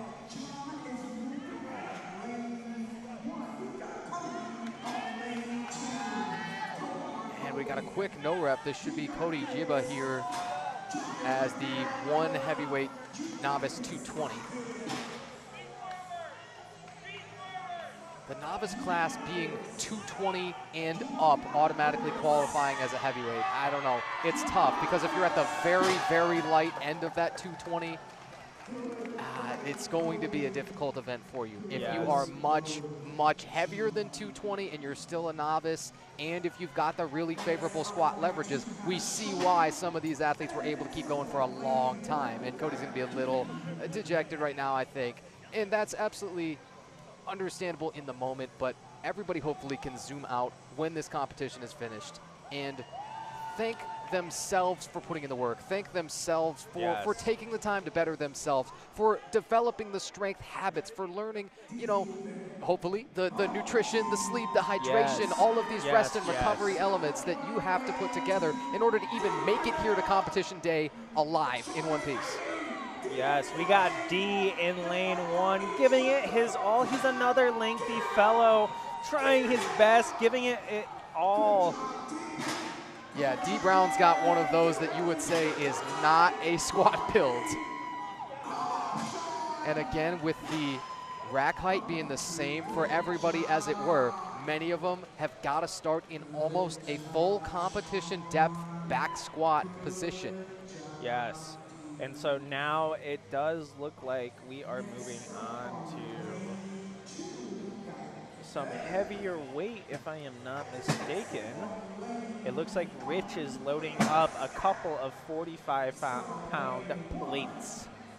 Yeah, so you didn't think the Kia Sportage was going to be enough, right? For some of the Bang Shinkins and some of the Jared Bellowses of the world, right? Yes, They're snapping on some full extra plates.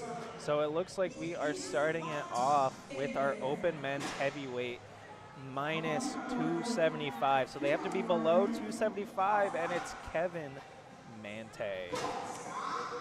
Clipping him off right now on our open lightweights 181s is Scott Tillman.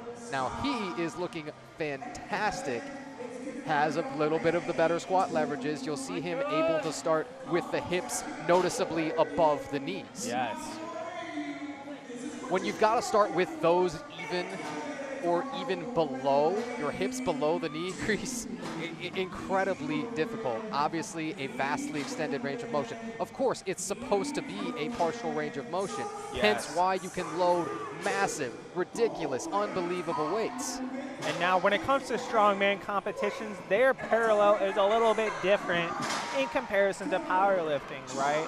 So with strongman, they are looking for just above 90 degrees typically. So if you look at a bunch of other strongman competitions like World's Strongest, Sean Classic, you'll see that their squats don't go as deep as a powerlifter or even an Olympic weightlifter, some may say. And that is just due to how beefy these competitors are. you've seen sometimes the intersection of, if you will, the gut, the thighs, and the belt. Yes. That, you know, in a very individualized way, determines where exactly it may be possible for you to get to with your depth. Yes, exactly. Riley Cole in front of us now. He's going to take one of the more narrow grips. Yes, and he's using one Cerberus sleeve. There may be something up with that right knee he's not telling us about. Yeah, it's a bold strategy, Cotton. We'll see how it pays off for him. Yeah, and But this should be 7 reps deep. 8. If we're counting properly, if Sam Clapper's keeping us on track, he's in double digits. Also, still got plenty of horsepower, even if there's something not quite right with the right leg. yes.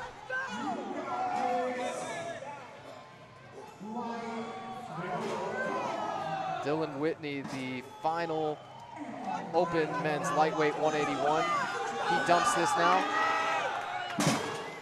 Riley Cole grinded out a bunch. He's going to need his belt flicked. Took a moment to find it. So Cerberus is seemingly one of the most popular, if not the most popular outfitter right now of all equipments. It is. Cerberus dominates the world of strongman. Their equipment is top of the line. Their grip shirts, their belts, deadlift suits, you name it, they have it.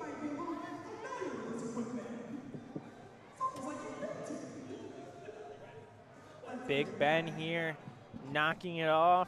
Oh, he's starting strong. Ben has so much power in those legs. Let's see how he can do. Big Ben also does plan on shouldering the world record of a 475-pound stone by the end of the year. Him and Martins is in a race to see who can do it first. Comical, cartoonish. That's just positively absurd. Yes, last year Ben tried to do that feat. He got it up to his chest, but he could not shoulder it.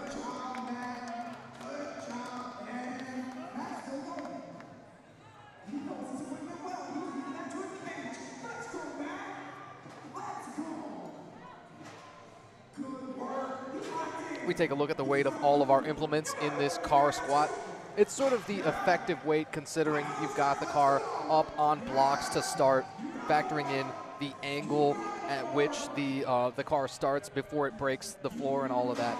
And the heaviest weights still for our men's open heavyweight 275s and super heavyweights is 600 pounds. Even the middleweights, the open men's 220s at 500 pounds effectively. Some guys would love to squat that for a single rep for their competition squat, and these guys throw it around for double digits routinely. Yes. Yes, I had the opportunity, like I mentioned earlier, to do this implement, and I did it with that very Subaru over there in lane 1, and I was able to knock out a good handful of reps. I could not imagine doing it 3 events deep. The fatigue must be settling in for these competitors. As somebody who, in my training, I have tried to progress things like a 20 rep max squat. We just saw in lane 1, sorry to interrupt Tanner, his belt flicked off mid-squat. How deep can he go? No worries at all. This has turned into a great showing. We really don't see many equipment malfunctions. The fact that the belt came off, he's exerting so much force in that abdomen. But when our competitor's done here, I'll ask you about belts. So I've got a real specific, real niche question.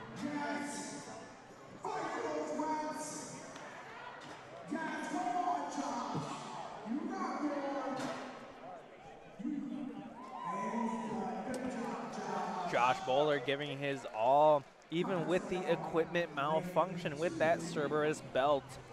I think we must have gone into Masters.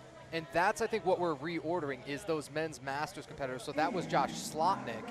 And then we should have Mike Hamilton, Glenn Quillen, and Joseph Pogacki. Oh, yes. Excuse me. As all of the Masters that you'll see right now on lane 1. Right in front of this, for lane 2, Nick Eldridge.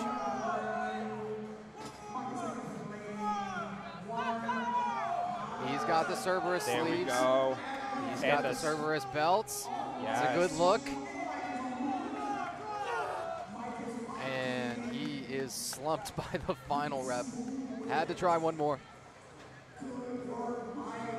Yes, it looks like he has the Cerberus Breathe belt and the Hard belt as well. So Tanner, as you mentioned earlier, what is this distinguished question you have about the belt?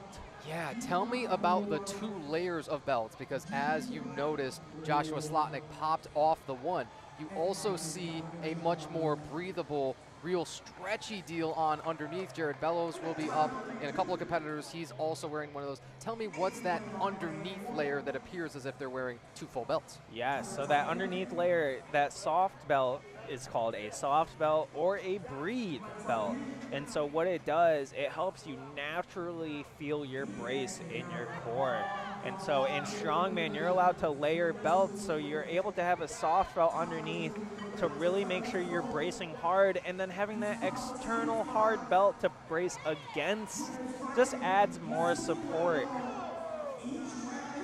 Well, I'm satisfied now. That was exactly what I was looking for.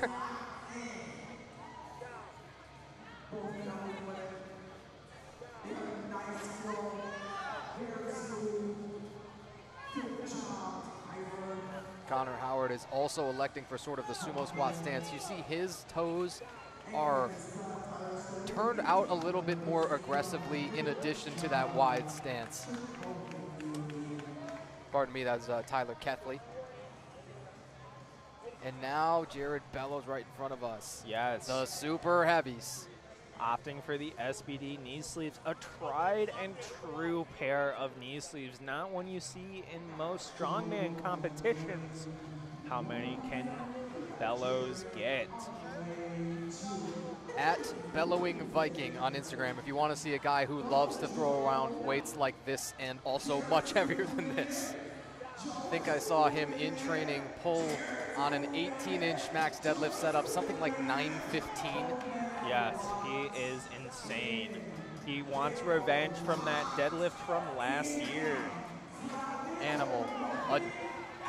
This is 11, now a dozen reps. Baker's dozen.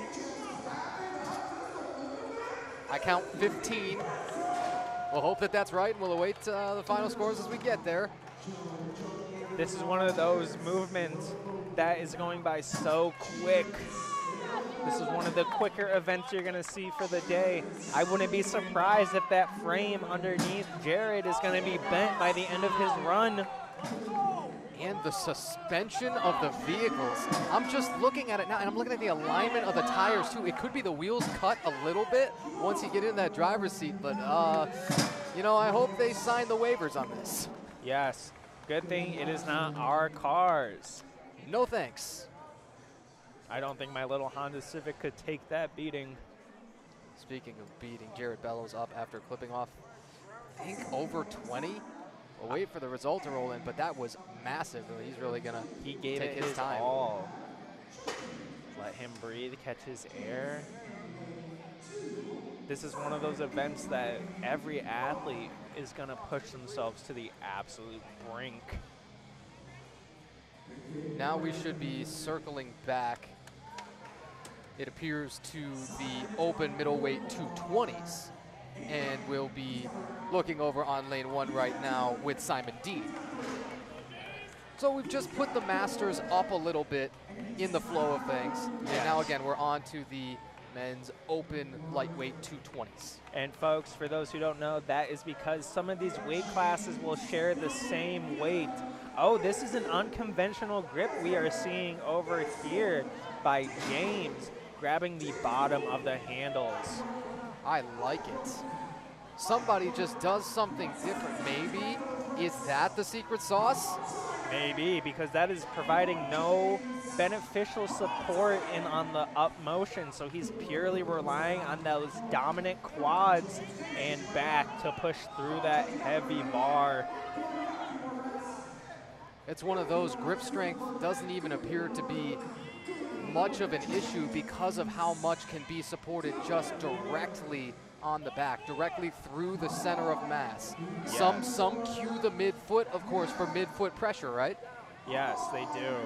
And I can't help but to notice, Tanner, he's wearing some pretty immaculate shoes, too. Some I don't think I've seen before.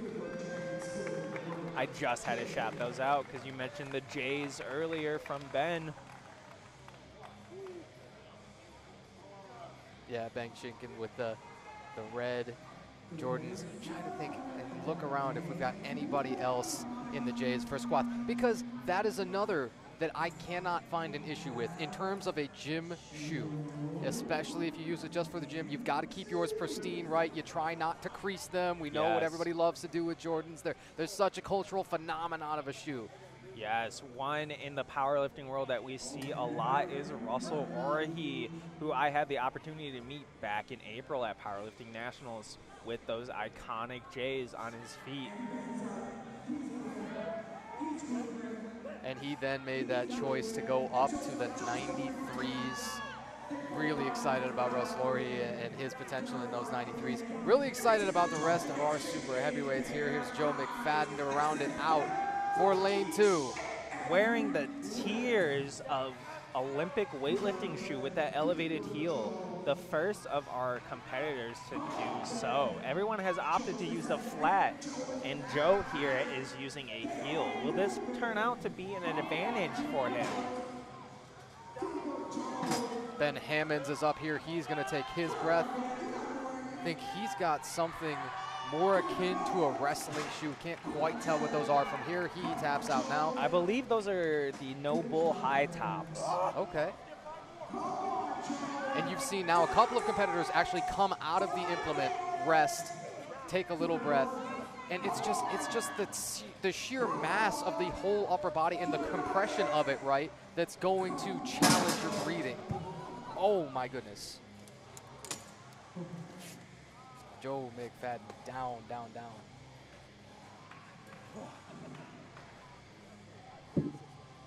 Well, Yeah. he's going to need a moment on the deck. This is Joe's space. Our equipment unharmed? You, me unharmed? Joe getting there? He'll get up? Joe seems to be doing okay. He just exerted a lot of energy. And as you see, every competitor stepping out of that car squat. It launched me. As he just said, from you heard from the crowd mic, it launched him forward. That momentum will carry out. Joe being a good sport, in good hands, and now he has time to rest before the next two events. Good job, Joe. Way to stand up. Josh Bowler now up on lane 1. He's been one of very few electing to go with knee wraps. Yes, one of the first competitors I've seen with knee wraps. And you see Ben Herrera on deck to finish this car squat out. He has the sleeves. He's got the Cerberus sleeves. And Josh Bowler, I think I just heard 19 was the number for him. That's massive. That is insane.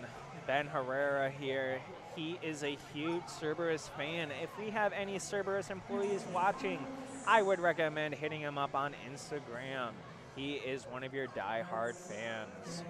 You can find him at The Real Ben Herrera on Instagram. Let's take this time to look over the chat. So it seems like we have... That's all right. Take your time. Quick correction here. We actually have Alex Pickard here, and Ben Herrera will be last for these open heavyweight 220s. Pardon, open middleweight 220s. Of course, we got the Gerald fan base. We got some Preston and Coopers out here. Devin Love showing strong.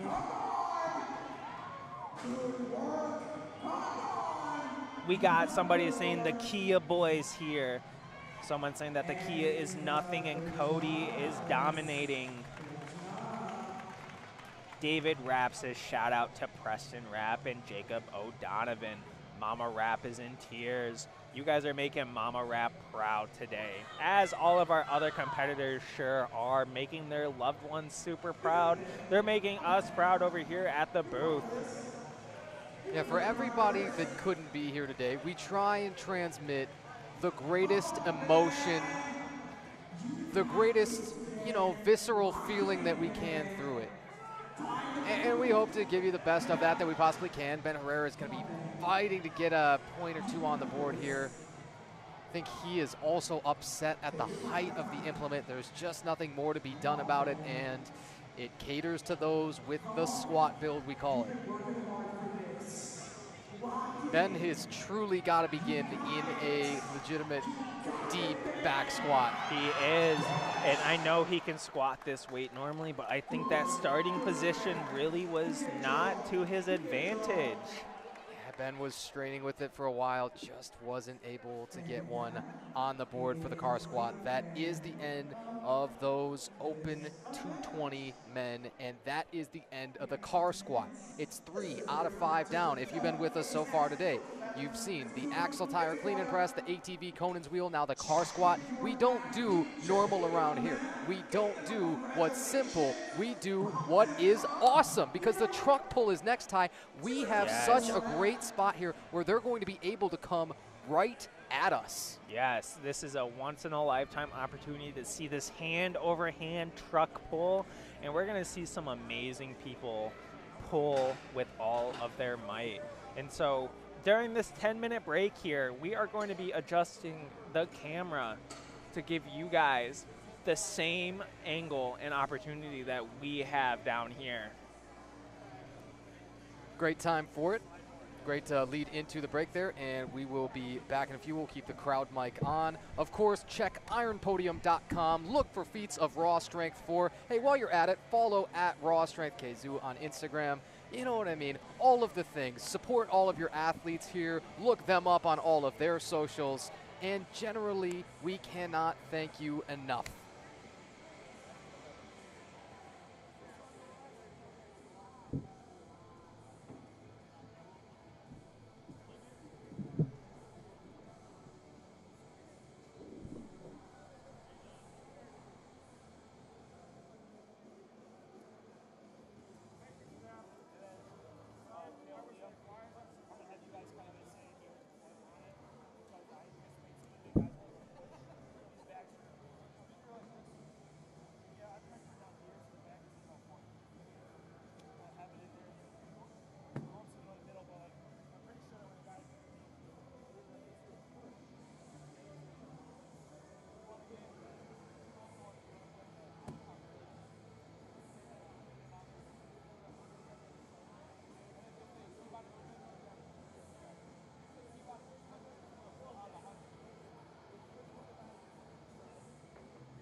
Well, you might have just heard the whistle. And you know what that means. That means Mark Yasse has cracked the whip, Tyler, and it is time for the truck pull. Yes, we all heard that infamous whistle from Mark, indicating that it's time to get our butts moving. I believe that we found the best camera angle possible to see that these trucks are being pulled. So I did get word from our spotters and loaders to make this truck a little bit heavier. We are going to have some of our crew on the inside of these trucks to really make the weight heavy for these competitors. It's one more element of the whole spectacle of the thing, of the whole spectacle of the sport. It's just one more thing that you can't get anywhere else. No one else is willing to do this. Nobody else is willing to try this. Exactly. I tell you what I am relieved about, being close enough that we can really quite easily tell who's up when. You know, we've seen, of course, the order sometimes get a little bit out of order, but here, right now, is a much better position that caters to us. Yes. And so, from my understanding, these athletes will have a choice of either sitting or standing to pull this truck.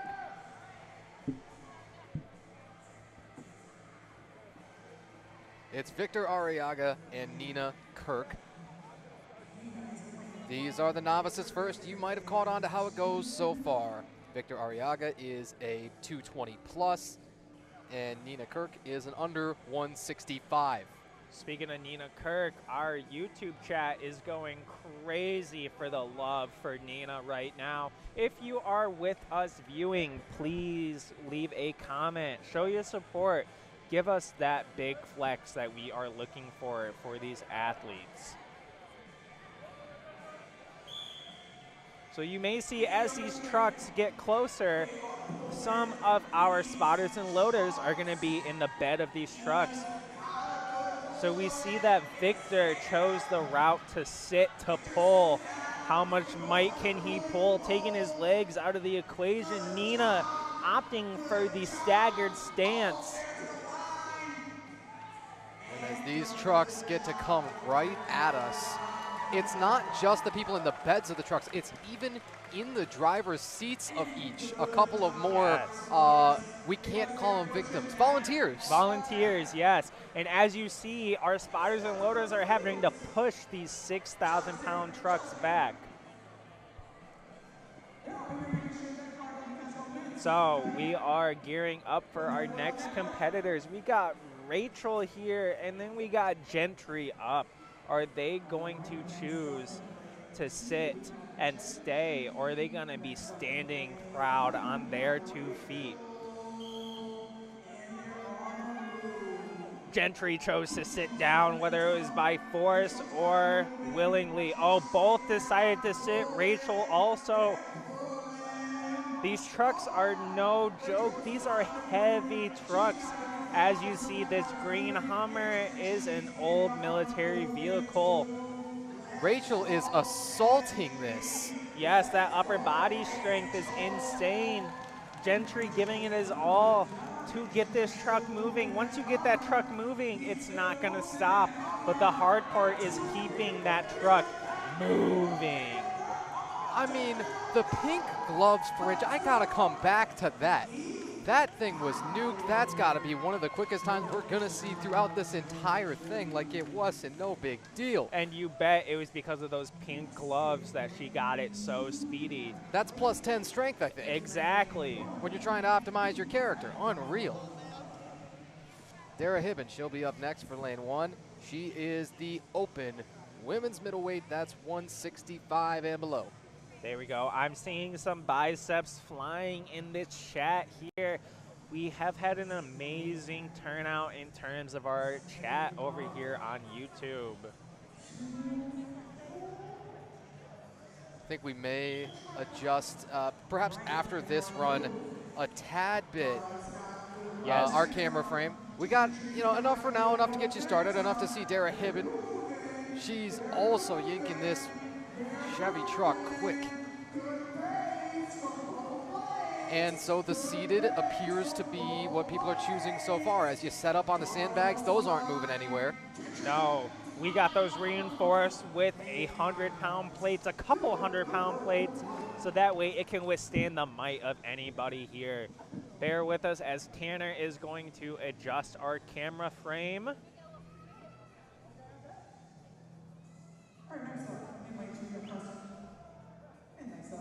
That should give a little better spotlight to our lightweight competitors.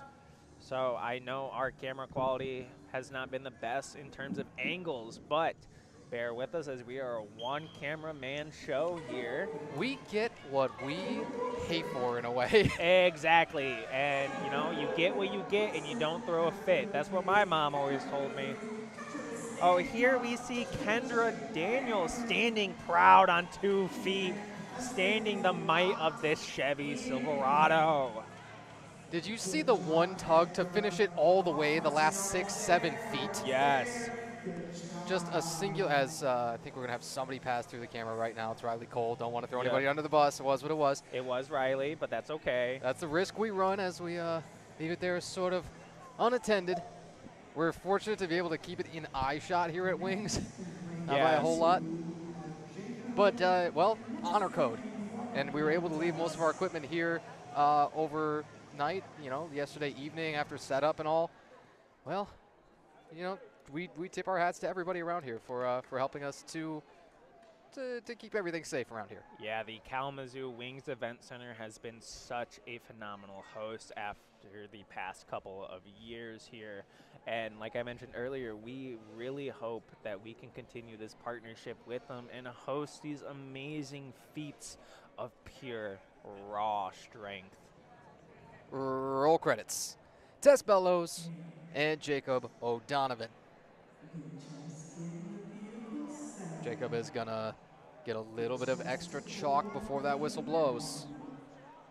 As he got up, I'm thinking, oh no, does he have to scratch this event after already having some great showings and being, in fact, in first currently in those heavyweight 220 pluses. That's where we're at. It's the novices, but you wouldn't know it by the way that Jacob O'Donovan is assaulting this Hummer truck. He is attacking that battle rope, and so is Tess Bellows. She is pulling with all of her might.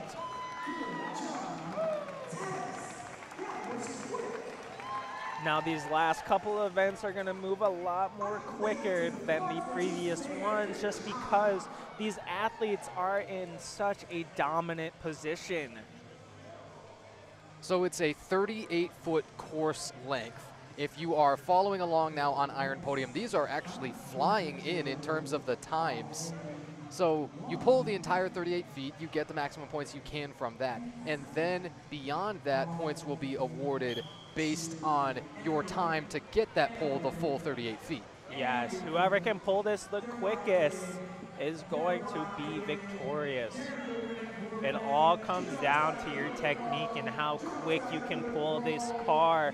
Yeah, speaking of Gerald Bunch, we're going to get more Geralds in the chat. We're going to need more Geralds in the chat. Yes, he just put on such a good performance. Where are our Gerald fan base at? I know you guys are in there. I know you're still watching with us. He just killed that. Everybody's successful in clearing that whole 38-foot distance so far. Tess Bellows went 19:44. That is our quickest time so far, is 19:44. We'll see when the Jacob O'Donovan time comes in. His was real good too. And we got to look out for that Gerald Bunch time as well. Both putting on a heck of a performance. And now we are on to Zach Kruger. Andrew Haight from line 1. He is also assaulting this. The final yank almost went too far.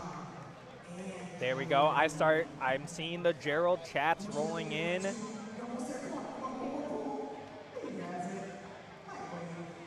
Plenty of Gerald chat. Absolutely attacked that rope. We've got in the chat. Couldn't agree more.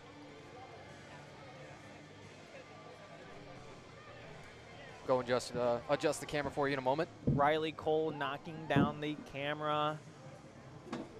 being such a strong competitor, there is a very narrow walkway. We are understanding.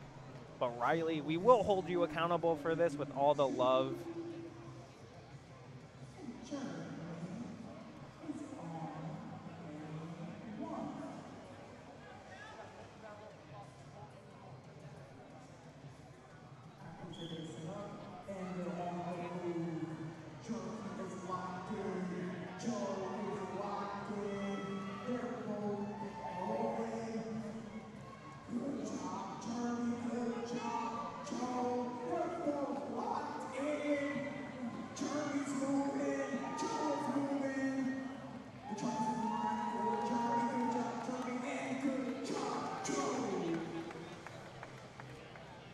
Joe Leffler just crushed his truck pull. These are moving very, very speedy. Well, the good news is the people's champion, Timothy Champion, going to take over on lane 1 now. Yes. Have we had any bad, okay, pardon me as we're not quite through, but have we had bad news yet today? I don't believe so. We did have that close call with Joe at the end of the open men's super heavyweight on that car But he even squat. popped up pretty quick, all things considered. Just, you know, did. took his moment to find himself, to center, to come back to nirvana, I think. Tim Champion, real arm over arm with this. He'll elect to be standing too. You just anchor that front foot to the sandbags and heave and ho.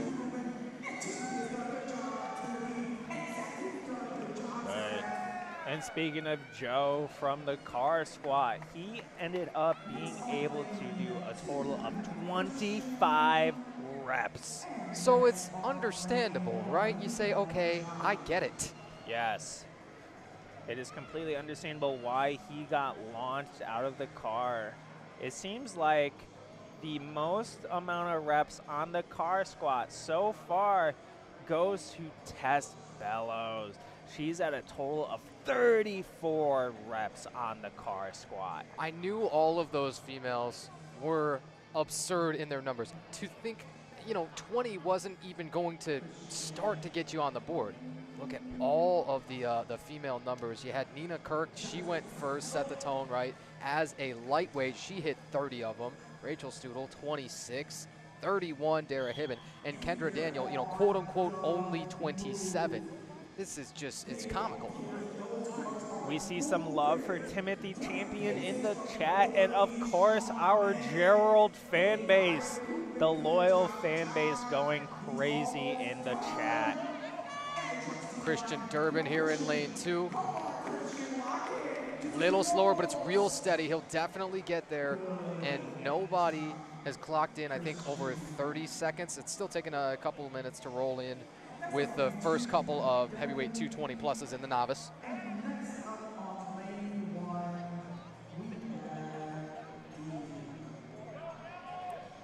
So we haven't rounded out. We cannot say with any degree of certainty, okay, we know what's going to happen in this class or that class. That's how it should be, though. You should have those sandbag over bars, somebody having an idea of what they need to win.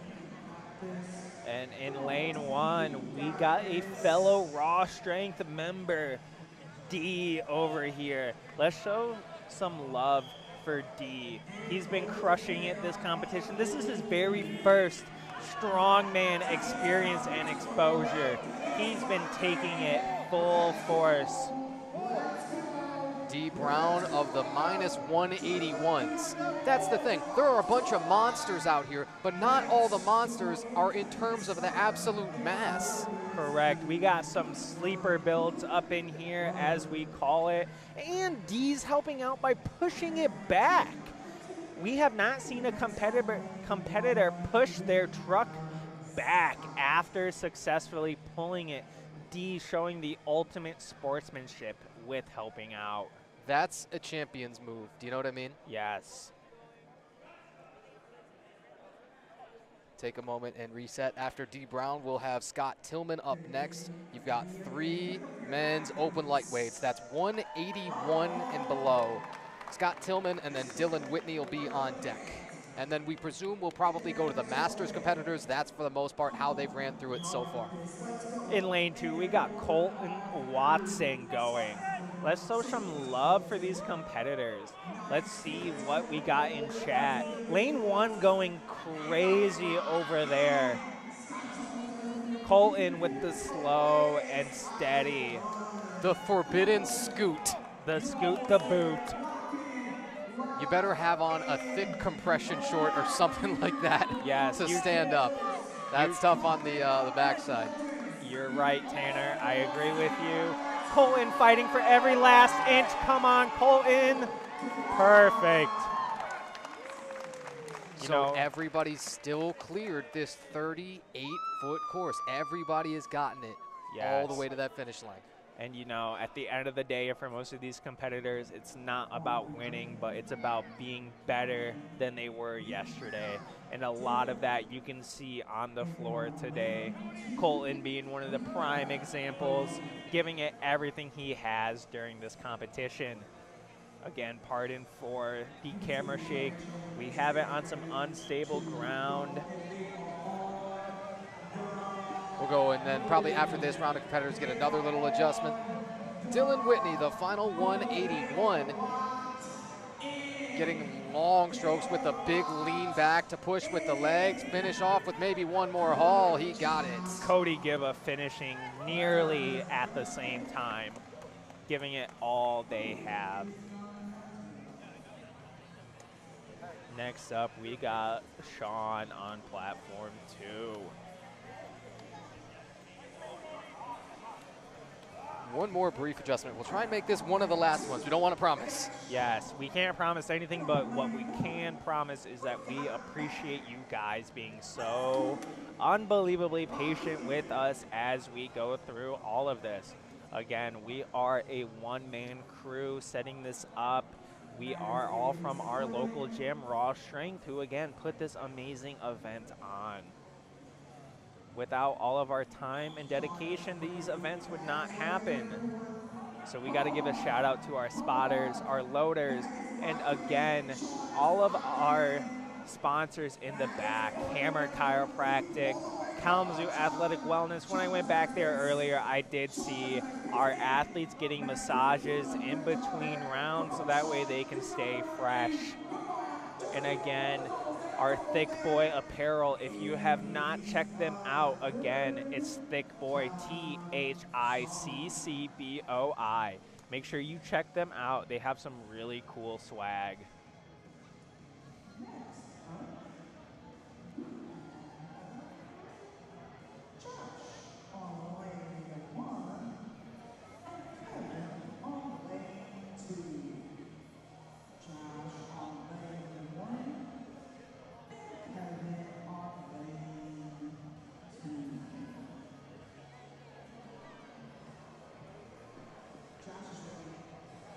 Best news of all, as I take time to adjust the camera there, get the steps in a little bit. Yes, that step count, that 10,000 steps a day is very important. Always. Here we have Joshua on platform 1 in his infamous kilt. He will never compete without his kilt, and I love that for the sport. Josh Slotnick. He's got a herc, a jerk, and he's got a great time. I think we need some more spotters and loaders in the beds. For some of these, you know, especially when we get to the supers. Yes. I mean, you know, the Jarrett Bellows of the world, the Joe McFaddens, the Tyler Kethleys, I don't know. I know. If we've got anybody else who's thinking, man, I'm getting a little bit bored, I need something to do, they should probably hop in the beds of these trucks. Exactly, and who wouldn't love to ride in the back of a truck as these phenomenal athletes are pulling with all of their might. You could probably get cooled down a little bit. It's sort of like, you ever heard of the 440 AC, right? So you roll down your 4 windows and go 40 miles an hour. Yes. It's sort of like that with the speed that everybody's pretty much blowing this away so far. You've got everybody has cleared this 38-foot course, and we'll see how many times have been reported here. We're still waiting on a number of them from the 220 pluses and beyond, from the novice 220 pluses and beyond. All the women's times are in so far. We'll let you know as all of them come in. Now, it's Riley Cole and, oh, I lost my spot. Mike Hamilton of the men's masters. Yeah, we got Riley Cole on platform 2. Even though he's been knocking our camera around, we still love him, and he's giving it his all. Riley Cole finishing strong. He has been dominant this whole entire time, again with the classic one knee sleeve. I love to see it. So maybe it wasn't anything that was really bugging him with that knee. Maybe it's a superstition. Maybe he only needs to wear one knee sleeve. I'm willing to accept that if it is. I think we've got some more scores rolling in. From the lightweights, Gerald Bunch went 14.38 for the entire 38-foot course. That's why we saw a bunch of Gerald chats rolling through. Gerald absolutely stomped his truck pull. And as you see, we got some heavier people loading up into the back of this for Big Ben. How quick can Big Ben pull this? He can lift a 400-pound stone to his shoulder, but can he pull this 6,000-pound truck? Ben Schinken, Glenn Quillen. Ben should have a little edge, maybe a second and some change, but Glenn with a final tug there. He laid on the turf for a moment, too, to the point I started asking, uh-oh, somebody need to go help him up. Yes. Next, we got Roger on platform 2, followed by Nicholas and Connor. Our final master men should be Joseph Bogucki. And he'll, like you say, be pulling alongside Roger Germain. If you guys are still with us in this chat, make sure you show your love and support. Drop those comments, drop that big bicep flex. Show us your tenacity. As we're wearing down this competition, your support needs to be as loud as possible for these competitors. They are starting to get gassed, and they need all the love and support you guys can show. That's going to be real close on those times. That has to be neck and neck. And as some of these are rolling in, if I'm looking at the novice men lightweight, all of them seem to be under sub 20 seconds. Again, we already covered Gerald, but now Andrew Height is at 14.94 seconds. That is insane. You'll start to see the lightweight, the 181 scores coming in soon. Beyond those, it'll be the men's masters. All of the masters just finished. And now we should be up to the top of the men's middleweights, the 220s here with Simon Dean. That's where we're at on platform 1. And closest to us, Connor Howard of the Super Heavies.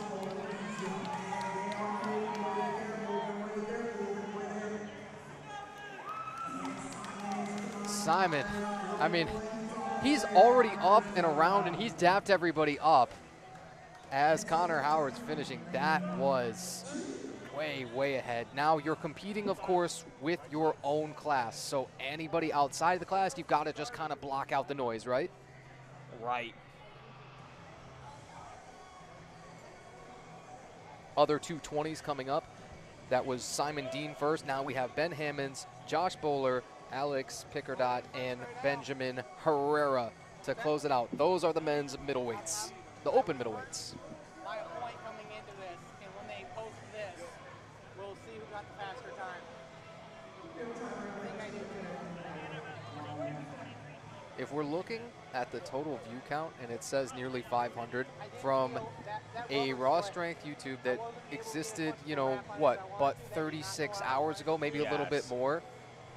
Let's just take another shout out for all of you. If you've been here, you know, if you were waiting before this stream came on, we came a little bit tight to the hour, right? And maybe perhaps of the time that we were targeting, or a little bit beyond that. If you were one of those first few, you are the true MVPs. You are the reason that we are here in the first place, that we are live from Wings. Jeremy, our meet director, our gym owner, he says, hey, can you guys put together a live stream? And I say, well, Probably, yeah. Yeah, more than likely. But could I have done this myself, Ty? Could you have done this yourself? Could anyone do it by themselves?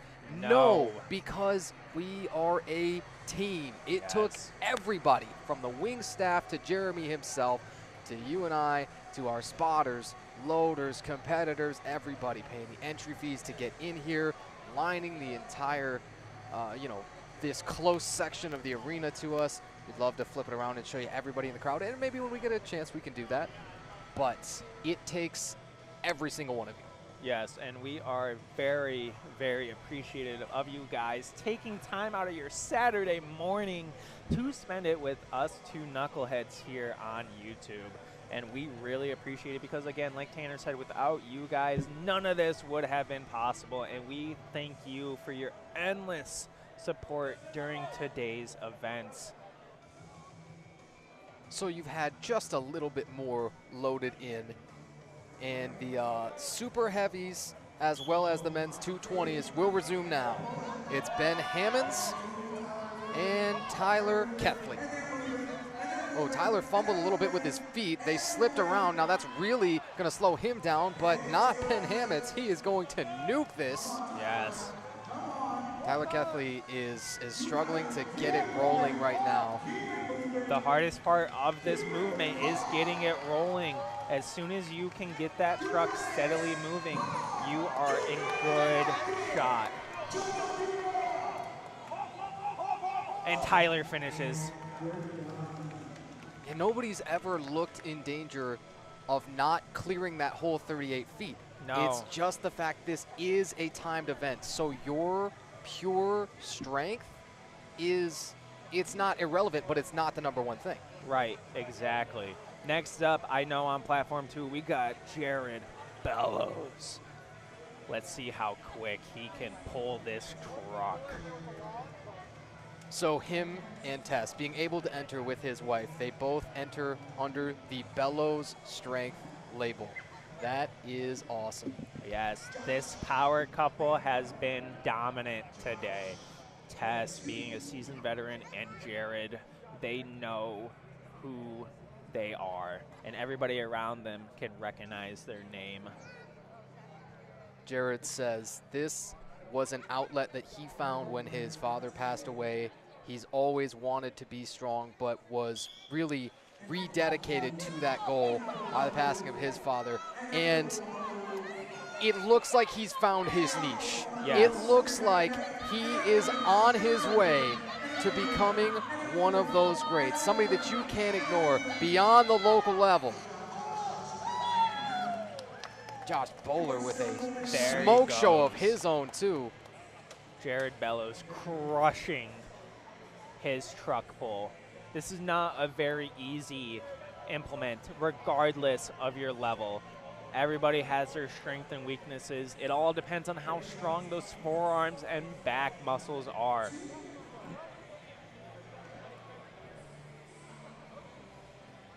And again, folks, as we're nearing the end of this competition, your guys' support is even more crucial today. We really need to see this chat blowing up. We got to give our athletes as much support as possible, as they have put in over 4 hours worth of work so far, and their job's not done. We got our last event after this, sandbag over bar, where these sandbags are some ridiculously heavy weight. James Erdman, Alex Picardat, we're coming close to the end, and so many of these middleweights, the 220s, are going to put up some of the absolute best times that we've seen. I'm really impressed with Alex and his run right there. The open middleweights, again, there's 5 of them. Simon Dean, Josh Bowler, Ben Hammonds. You just saw Alex there, and Ben Herrera will be the last up on that. It was Simon Dean coming in who had the lead in that middleweight class so far with 11.5 points. Not all of those times being reported yet, but again, this is the final men's middleweight poll. Ben Herrera. He's one of those, he calls himself sort of average genetically. He told us that in our response sheet. I'm sure, you know, if you asked him the same thing, in person that, yeah, he would say that. He wanted to see, by starting this sport, what can a person of sort of average genetics achieve in the sport? Well, you're finding it out right now. He is not average. Ben going crazy on that rope. We get desensitized to what kind of superhuman things can be done with just utter dedication and so many years of training. Yes. It's training age and time will always be the #1 factor that determines where can you get to. Hi, Josh Bowler. We got a good look Josh at Bowler, right in front of the cameras, making an appearance. We love that big, full beard of his. you. Yeah, that was a treat. We didn't know that we were going to get that. We did not know. That was phenomenal. But that wraps up our 4th event of the day. Again, we've had axle tire clean and press, ATV Conan's wheel, the car squat, and now we just wrapped up the truck hand over hand pull. I'm glad that you put a little bit of the vocal fry in there because it sounds as if every event is just, what did I say towards the beginning, right? It's a little bit more metal, a little bit more scary, cooler and heavier than ever before here for Feats of Raw Strength 4. Yes. And this is something we hope to do for many, many years coming. I talked to Jeremy a couple months ago. He hopes we can make it to the double digits of this event. We love putting on Feats of Raw Strength. It has started a year after we became a gym, and he has been crushing these competitions. It comes down to how creative we can be with some of these implements. We want to be unique, we want to be scary, and we want to have the grit. They have nailed it so far. You're going to have tight races in just about every class. Once all of the truck pulls are reporting, we'll let you know where all of those scores are by class and then get an idea of what each competitor within the class might have to do in the sandbag over bar to take it all. Does that sound good to you, Ty? That sounds good to me, Tanner. All right, then. We'll be back in a few. We'll probably adjust our camera before this final sandbag over bar. Tanner White, Tyler Simons, arena side here from Wings Event Center in Kalamazoo. Don't go anywhere.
The one came through.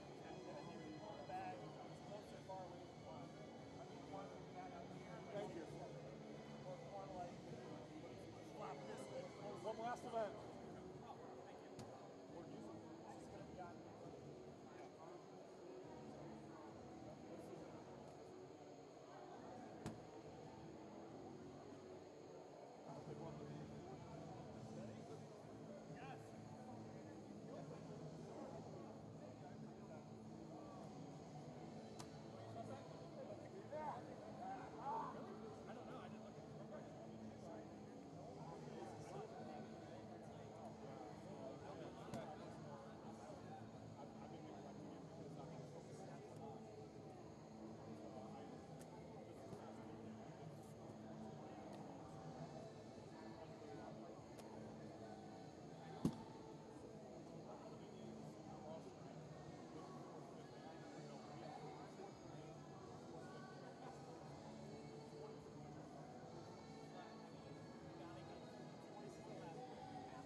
Standing up there looking at you.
Here, but then like, you gotta do the break this kind of how I do.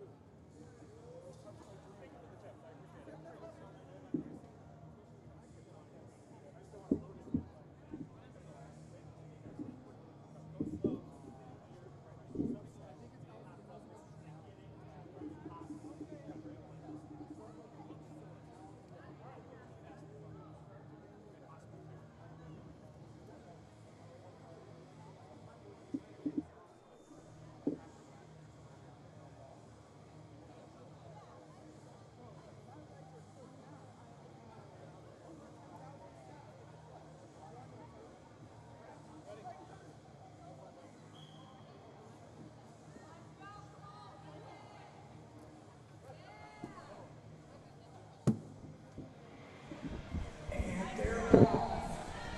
We are back for our final event of the day, so sorry for a little bit of a delay. We had to try and get you the absolute best quality production here that we could. That's been the name of the game all day long. And the name of the game also is Feats of Raw Strength. That is going to be the final event that we're looking at right in front of you. It's the sandbag over the bar, a max reps event.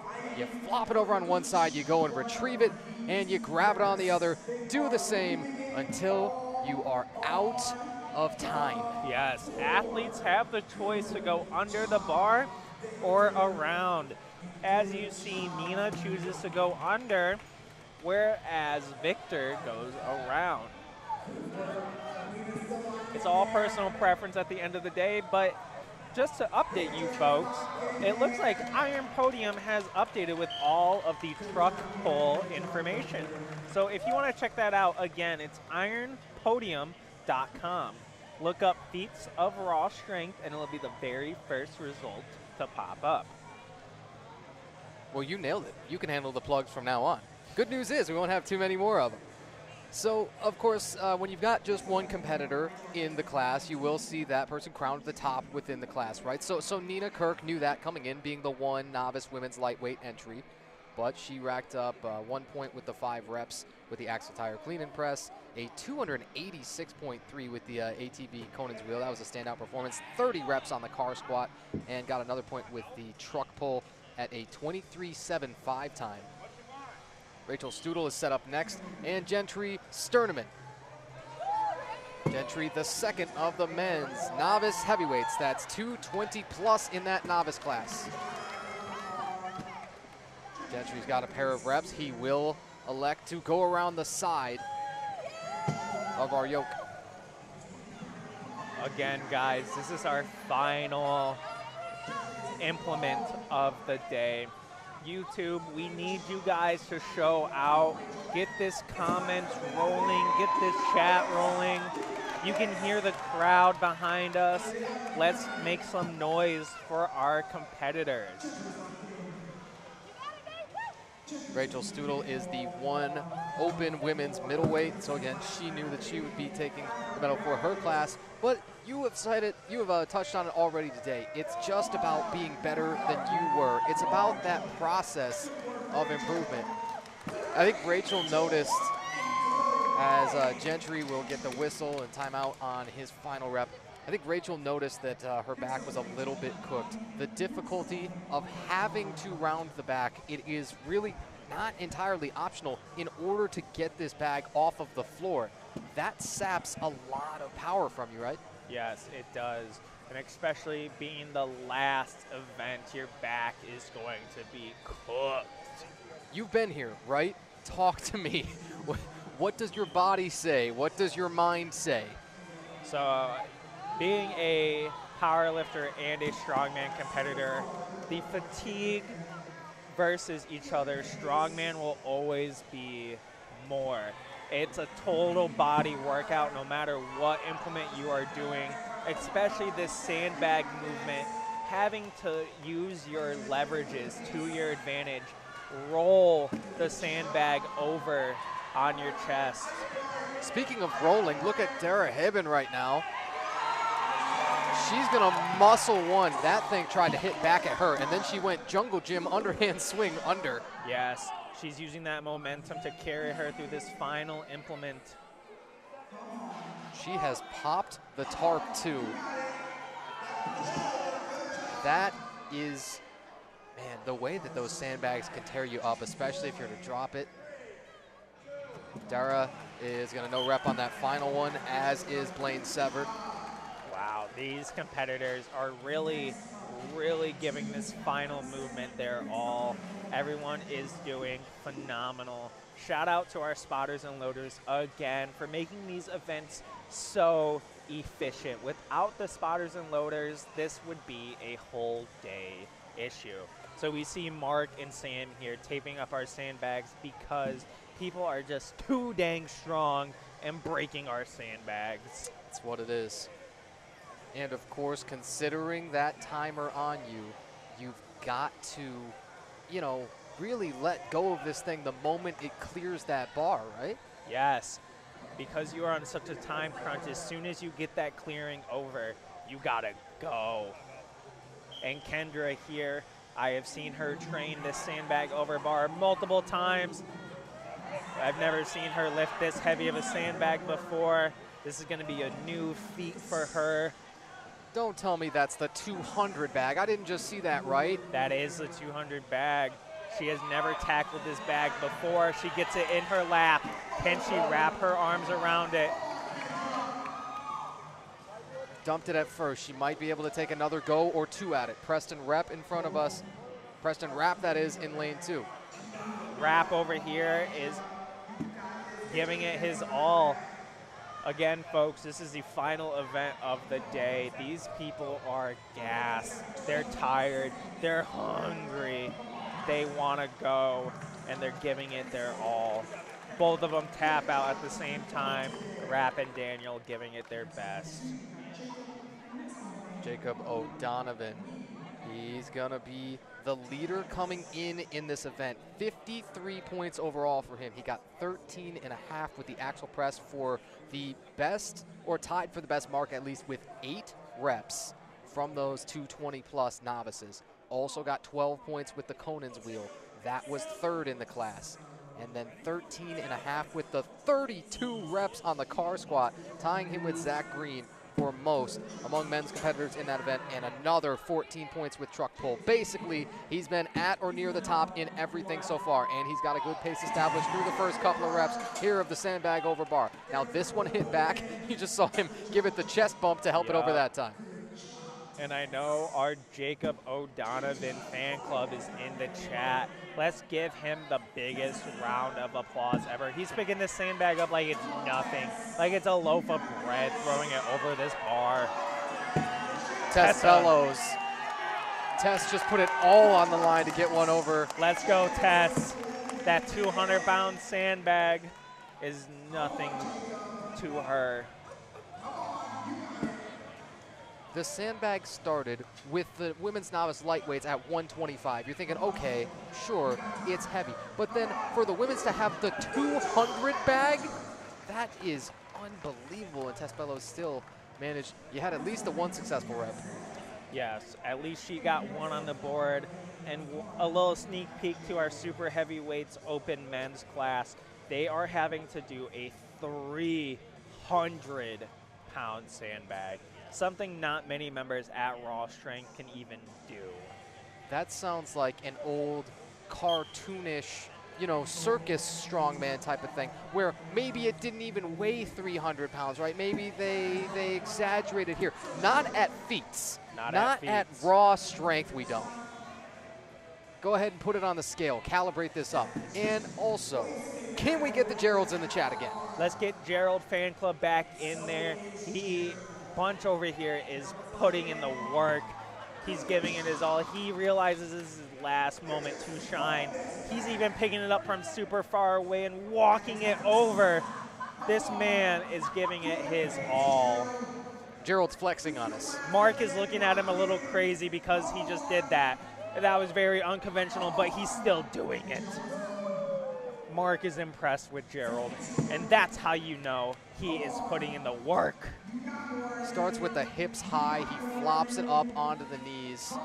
Ooh, this one might fight back at him. He's going to readjust the grip, get his hands around it this time, and timed out on the last. Did Gerald Bunch. That's right. Gerald just gave it his all. Mark gave him kudos for lifting that sandbag 5 feet away from the implement. That is unheard of. And then he went with a little bit of a side twist to get it up. You know, he was sort of leaning into the sandbag, twisting to his left. Yes, using those obliques to really get it up.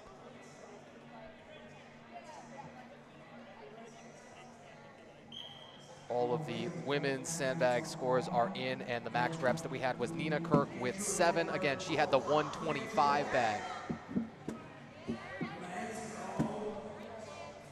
And pardon our correction from earlier, we mentioned that Tess only had 1 sandbag, but it turns out she scored 2. Yes, pardon us. The 1 to no rep for the sandbag over the bar was Kendra Daniel, and she was the 2nd entry in the open women's heavyweights 198, so she will finish 2nd to Tess Bellows in that class. Last event, you just heard it once again from our MC, Jaquise Robertson. Also, pay no attention to the curtains falling in the back. You did not see any of that just happen. I agree. It is one of those things which tries to distract us, but we cannot be distracted. Just like all of you, we are too dialed. Correct. With this final event, it demands all of our attention, and the crowd favorite, Jeremy Cray, with his jeans, coming in to see if this 200 sandbag is going to take him out. I have to put my money upon Jeremy Cray. I do. My money is on the jeans. And then we also got Joe over here on platform 2. We love seeing our Raw Strength family compete. Now Jeremy, he was able to support the bag right on the bar for a moment and then give it an extra push with the arms. And that might be his strategy. Considering his height, he might have to. He is at a severe, using his head. He caught that and he saved it. Jeremy is giving it everything he got. He is at a huge disadvantage with his height. His head barely peeks over the bar. He's got to give it everything he's got. Use every muscle in his body. There's the length of the arms to figure out. There's the circumference of the bag. He shakes his head. He's going to probably give it 1 or 2 more cleans up to his stomach area. Joe Leffler continuing to rep out. Joe's going to pick it up with a much wider stance than we've seen some and then bring it in. Joe is going to chest bump another. And Jeremy Cray buzzer beater. He got it.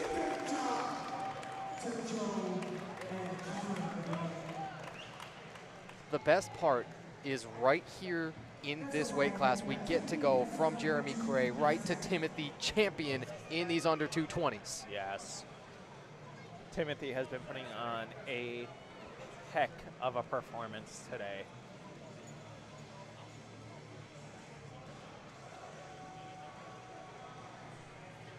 Now we've been proceeding, if you'll recall, from the lightweight 220s to the Masters men. Again, we presume that that will happen in a couple more competitors. There'll be Timothy Champion, John Eastling, and then likely to the Masters starting with Matt Little. But we will find out. Timothy got his first good rep in.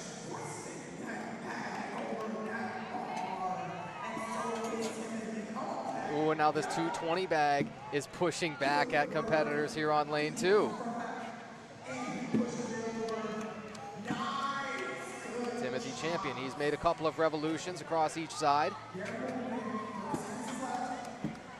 220 bag continues to be wicked. Zach Green. Timothy Champion, your lane 2 and lane 1 respective.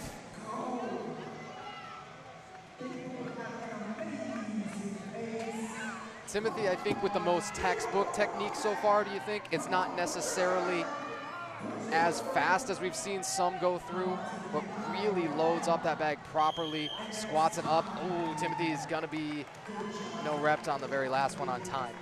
Just shy of getting that last rep, but yes, Tanner, his technique on that is immaculate. Going with the classic hands, double overhand on the bag.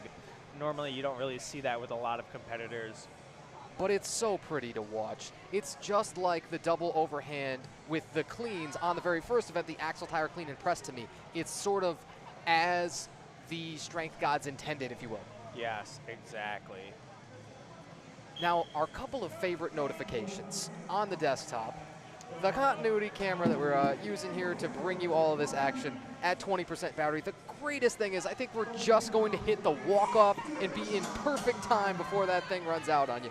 We absolutely hope that is the case. If not, we'll try and get it flipped as quick as humanly possible for you. But it should be, considering this is the final event and we're rapidly firing our way through it, we should be all right.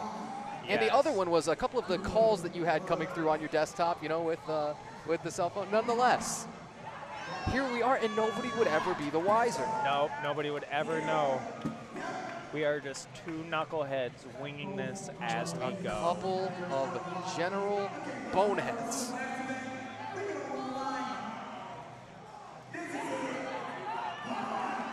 And again, the chest bumps, it's still effective. It may truly drain your gas tank to empty, and I think that's exactly what happened on that rep. Yes. All these competitors have been doing so well today. Christian Durbin got that final rep in with the, 3, probably 4 times chest bump to eventually bump it up there. Devin Spand taking his spot in lane 2. All right, where is our Devin fan club at? I know you guys are still with us. I see these viewers with us still. Where is our Devin fan club? He has one. He's about to get 2. He picks up that sandbag and he immediately clears the bar. It's no question about it. Yeah, look at the height of his compared to some others who have just kind of struggled to flop it over. He doesn't even have to squat all the way down to pick this up. His leverages are made for this event. There is some very clear advantages that he is capitalizing on. Oh, man. Let's see this Devin fan club come through. Come on, guys. I know you're out there still listening and watching. Sam Clapper holding it up on his hands. He says, that's 8.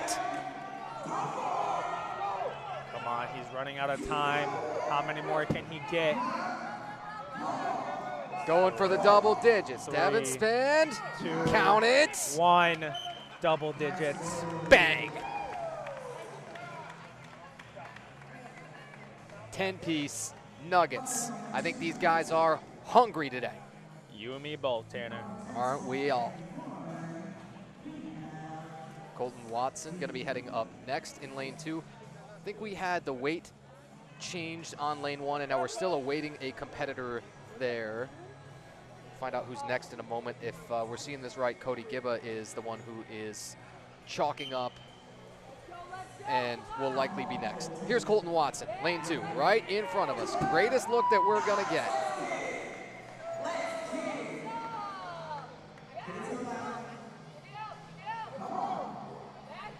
Couple of good ones, and another much taller competitor. When they stand up fully upright with the hips, with the knees locked, that bag is already most of the way to where it needs to be. They don't have to hike it up near as far. They don't have to get so contorted.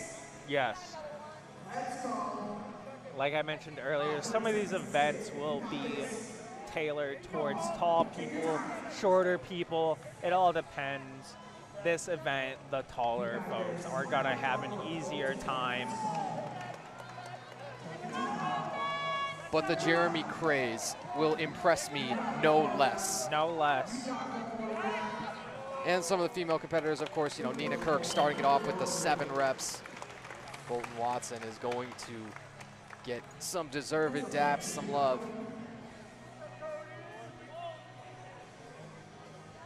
Now Cody Gibba is in fact up in front of us, so we've still got lane 1 vacant right now. Not entirely certain why that is. If I do believe Tanner, it's because the sandbag weight that Gibba is currently using is gonna be for the rest of the men's novice class. Copy that. He's another one, as Cody is setting up a little bit further from the bar. He had to take a step or 2 toward the bar in order to then launch the bag over. Yes.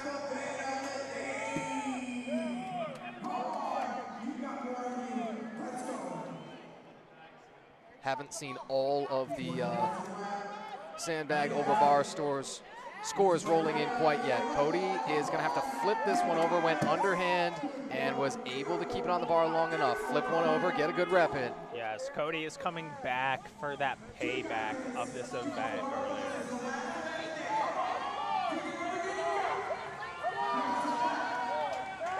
Another one's good. Sam Clapper holds up that full hand. That's 5 fingers.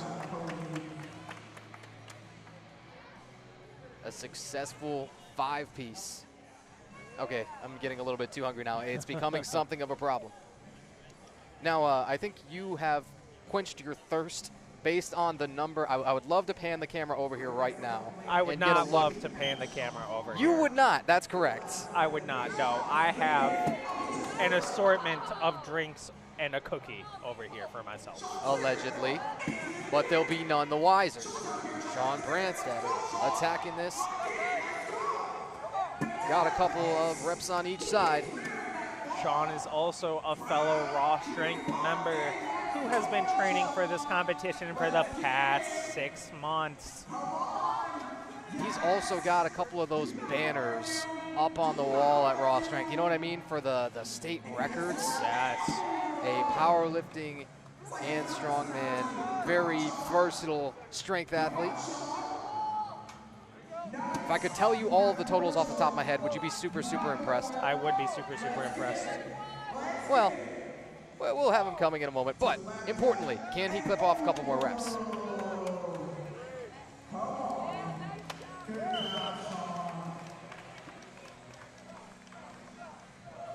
Well, we'll tell you in a moment as Ross takes a moment to just heave this sandbag. See, that was no big deal. Are your other spotters and loaders doing that like Big Ross is? No, Big Ross is an animal in himself. Again, he was supposed to compete today, but he had a couple lower body injuries that he has been dealing with. On platform 1, we have D. Brown showing up for his final event. D has been training very, very hard for this. D always loves to say hashtag Team Scrawny. It's funny, that word means something different to most people. To most people, As yes. opposed to those in the arena today. We look at this guy and you say, what do you mean, scrawny? Say that again. And say that with the results that he's already put up today.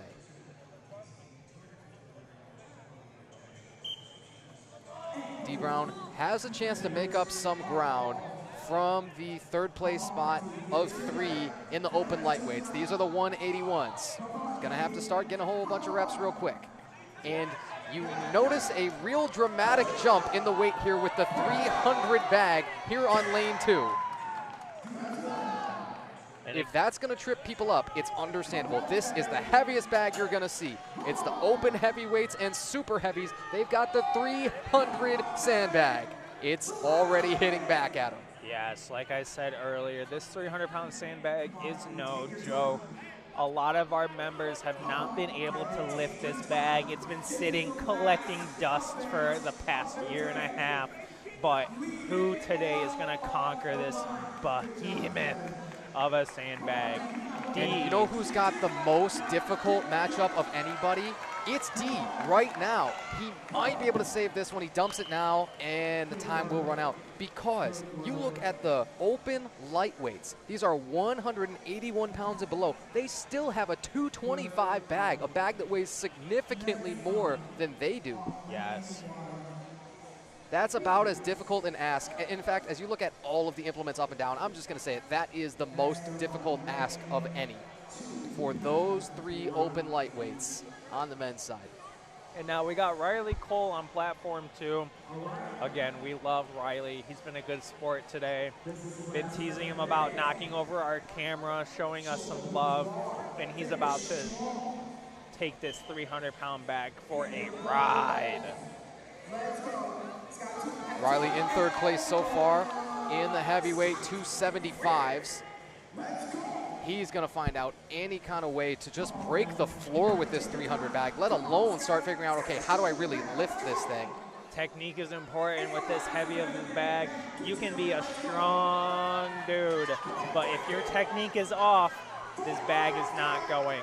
Here's Scott Tillman. He's going up with the underhand serving tray. He got the rep out, man, at what cost? That is a technique I have never seen before. Truly.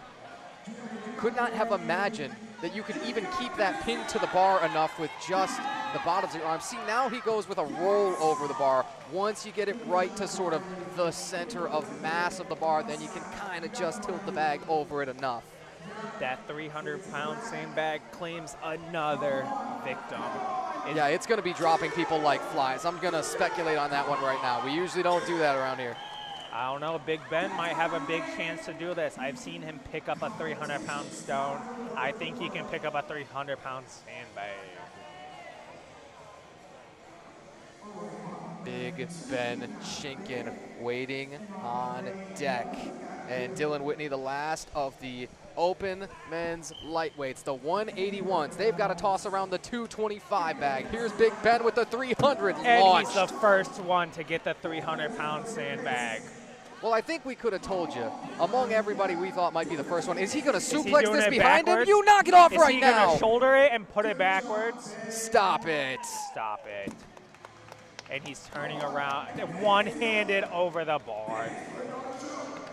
So all he needed was his 2. That is a mic drop, a walk-off home run. What? Ben is a showmanship at heart. He loves to show off his massive strength, as he should.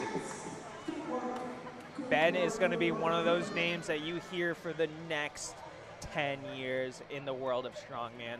He is a fierce competitor, and he's going to make a name for himself. I can already predict it. We have a lot of classes rounded out. We are on to the super heavyweights. Right in front of us, the open super heavyweights will begin.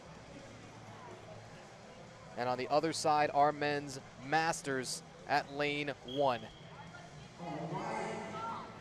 Men's masters will also have the 225 bag. So you've got a chance for a number of reps to take place there, and that's what you're seeing here early on. Again, this 300-pound sandbag is no joke. This is everybody's worst enemy right now. It's the fly in the ointment. Yes. And you just saw Roger Jeremy have to no rep. Nick Eldridge will be next.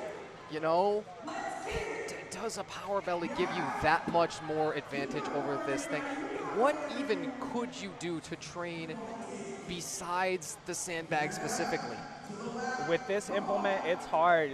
This is one of those specific ones where you need some sort of heavy sandbag. You've got to get the touches with it, right? Right. This is one of the implements today that I almost guarantee everyone has touched at least once.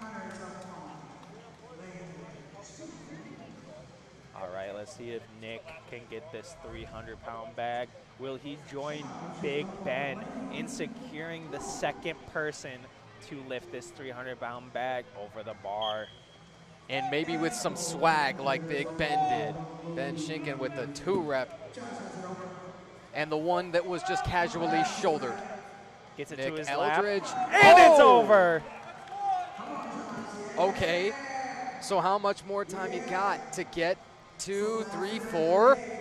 How many can he get? How many can he get? Come on, get it over. That's 2. Can he get a 3rd? Can he beat Ben's total of 2? Even though they are in different weight classes, this can send a statement to Ben. Pardon me, Connor Howard here on lane 2. He's got a couple reps down though. Got it to the knee, dumped it at first. If it's just 2, it would be still a fantastic 2. And it would be as many as we've seen with the 300-pound bag. And we got Josh Slotnick over on platform 1. The Kilted Crusader. Even his 225, 60 seconds isn't nearly long enough. And yet, a handful of reps is going to be enough to win in these higher classes, and with the 225 and the 300 bags. Yes, it is. Here we are, Kyle Ratliff and Mike Hamilton in lane 2 and lane 1 respectively. A first successful rep gets you most of the way to what you need. You've already got one now.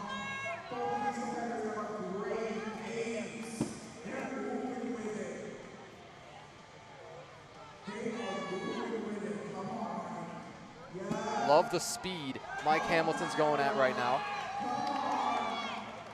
Real explosive once he goes from the knees to his chest. Mike Hamilton's already taken a couple of trips on each side. He's got the Iron Bull knee sleeves and the elbow sleeves. Bunch of iron, bunch of bulls all throughout this arena. And that 300 might just stick on the floor now after a couple successful reps. Sam Clapper holding up those 2 fingers, showing 2 reps. That's about what people are going to get on the 300 bag for the most part, unless Jared Bellows or maybe Joe McFadden makes a fantastic comeback. That is true. And Tess Bellows right at the end of the table. She's going to get the fantastic shot, close as she can be, to cheer on her husband, Jared. Oh, that 300 moves easily. There's 1. Uh-oh. Oh, that's not safe at all. There's 2. Oh no, this 300-pounder, this was supposed to be the one. There's This was 3. supposed to trip everybody up. Jared Bellows is about to conquer the 300-pound sandbag. Can he get to 5? He got to 5. Our Can judge, he Sam get one Clapper. more? Oh boy, he throws up the whole hand, Jared Bellows. Get it up, Jared. You full hand Come and then on. some. Is there one more in the tank? Lucky number 7. 300-pound bag going down. Let's go, Jared. He just got 7 reps of a 300-pound sandbag in the super heavyweight class. Jared Bellows sets the tone for the final 2 competitors on this lane. Only 3 years in, it is impossible to ignore what Jared Bellows has already accomplished in the sport. This guy cracks and breaks implements. He is literally too strong for some of the real big sturdy implements that we have around here. It was the Battle of Asgard last year at Raw Strength. Jared had the max wagon wheel deadlift, had the win in that wagon wheel deadlift event, and here also in likelihood we would think gonna take the win unless James here can pull off that 7-digit again. He's moving and cruising. This speed is great. He's already at 3 reps, just hit his 4th. Come on, folks, this is our final bout here. Who's with me in the chat? Glenn Quillen is also attacking his 225. He's the second to last Masters competitor. James is moving like lightning, just hit 7. Is he gonna do more than 7? He hit 8. How many can he get? So we're eating crow, pardon me.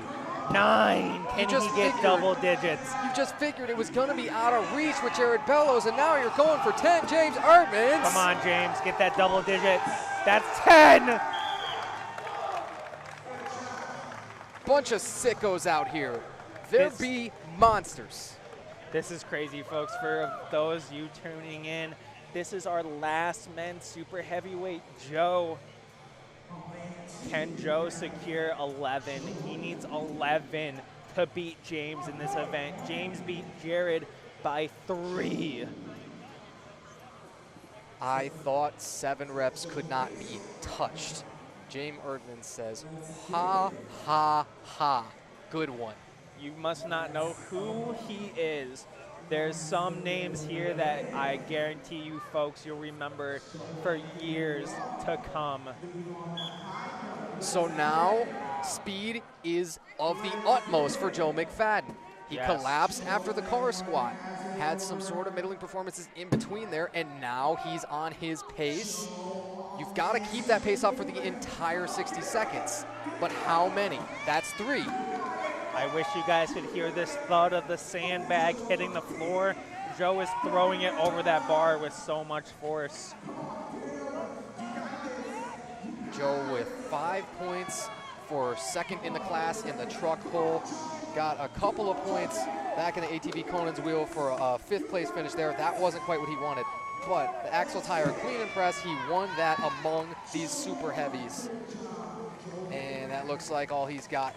That's all he got. But is that enough to keep his lead above Jared? We'll find out. He is only 0.5 points ahead of Jared Bellows. With James Erdman winning and having the 10 reps there on the sandbag over bar, I think that secures him the win for the super heavies. It does indeed, Tanner. So not to call it early, but James is going to be the winner, and it's going to be a fight for second between Joe and Jared, who's going to take it. So we do have some classes already decided. Ben Schinken just had to stunt on everybody after he shouldered that 300-pound bag on his second rep. He knew he was going to win the open men's heavyweights, the minus 275s. And Kevin Mante will be second in that one, followed by Riley Cole, the third entrant. You've already had the women's divisions decided. You had Nina Kirk, the one novice lightweight competitor. You also had Rachel Studel get her 1 rep in with that, was it a 225 bag? I believe it was.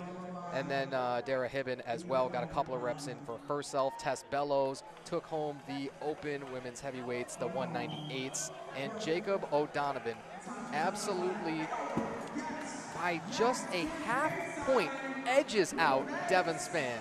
64 points to 63 and a half for them in the most stacked, the deepest class, the novice heavyweight 220s with 14 entries.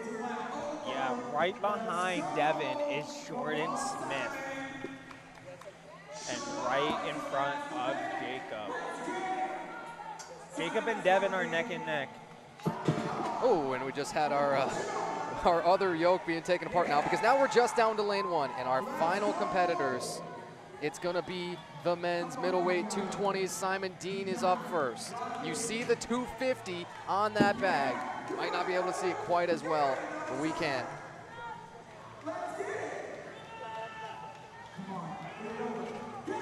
Simon Dean flops this over, and once Simon's done, oh, he just discards the belt. Now I'll take a quick moment and briefly flip the camera over all the way to lane 1. So we can give you the show of the final competitors on lane 1.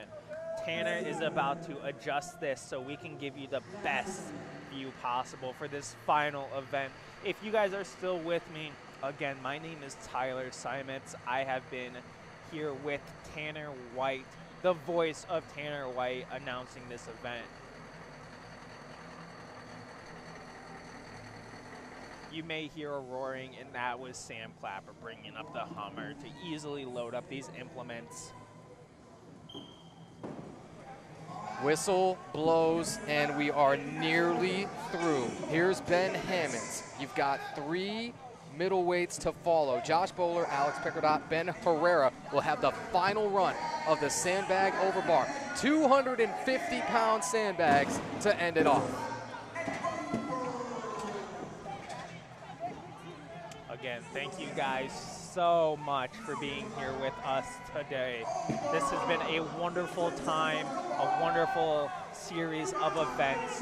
Without the support of you guys, our spotters and loaders, and this fantastic crowd behind Tanner and myself, we could not have done this without you.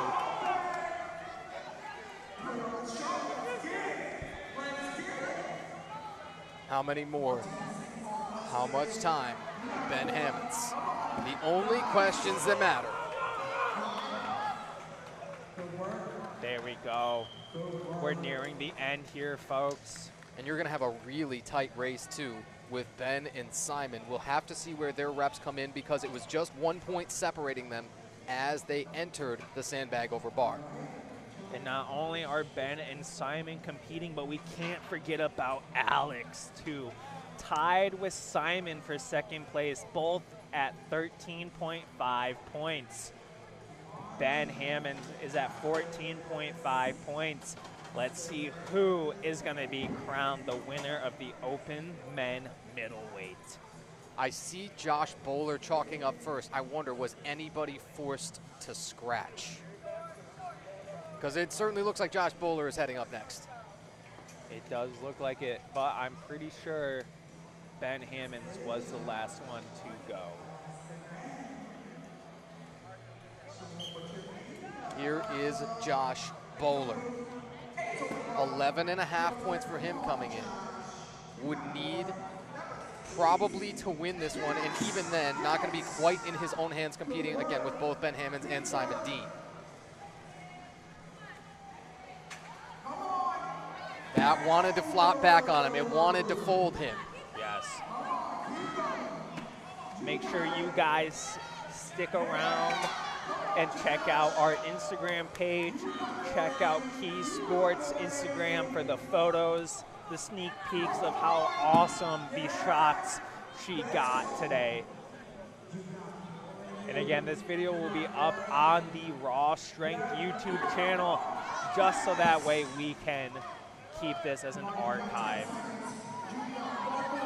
Josh Bowler out of these 220s. How many more? It still wants to punch back at him. Again, Riley Cole in front of our camera. This man loves to be in front of the shot. Wants to be in the spotlight. That's exactly what it is. No, he doesn't want to be. The spotlight is calling him. Perhaps.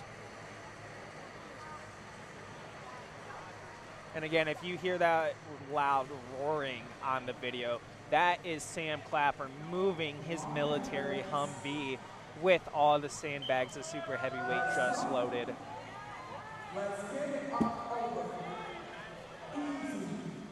It's looking like we got Alex right here throwing around this 250-pound sandbag.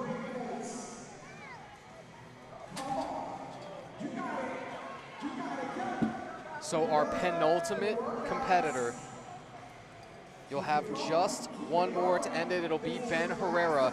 And then as all the scores come in, everything will get sorted out. They've got the garage open behind us to pull the Humvees out. The cars will be cleared out. And when it's empty in here, when the lights are cut off, all of the standings will be what they'll be.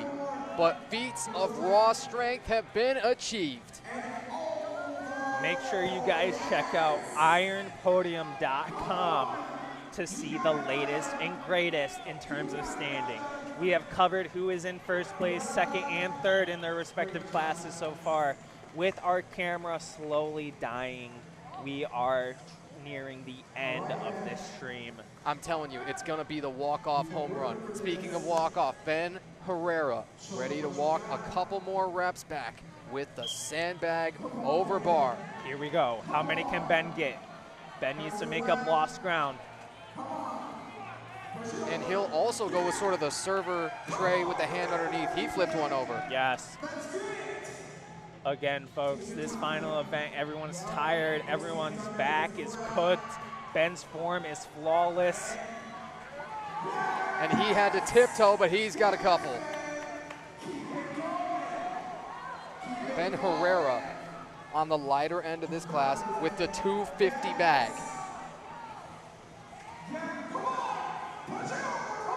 There goes Ben with another successful rep.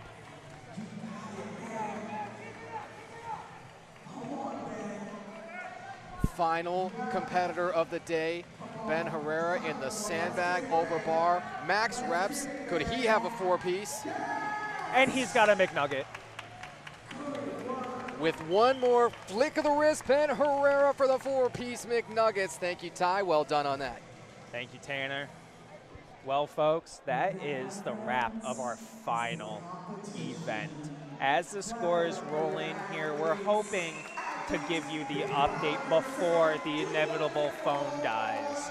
Indeed, we should be real close. The ones that we don't have reporting yet are those men's middleweights. Everything else we know. We'll tell you all of this, and we'll say congratulations to our champions by class here. We'll go in order. The novice women's lightweights, that's under 165. It was Nina Kirk competing with herself, but had a fantastic 7-rep showing on the sandbag over bar with the 125.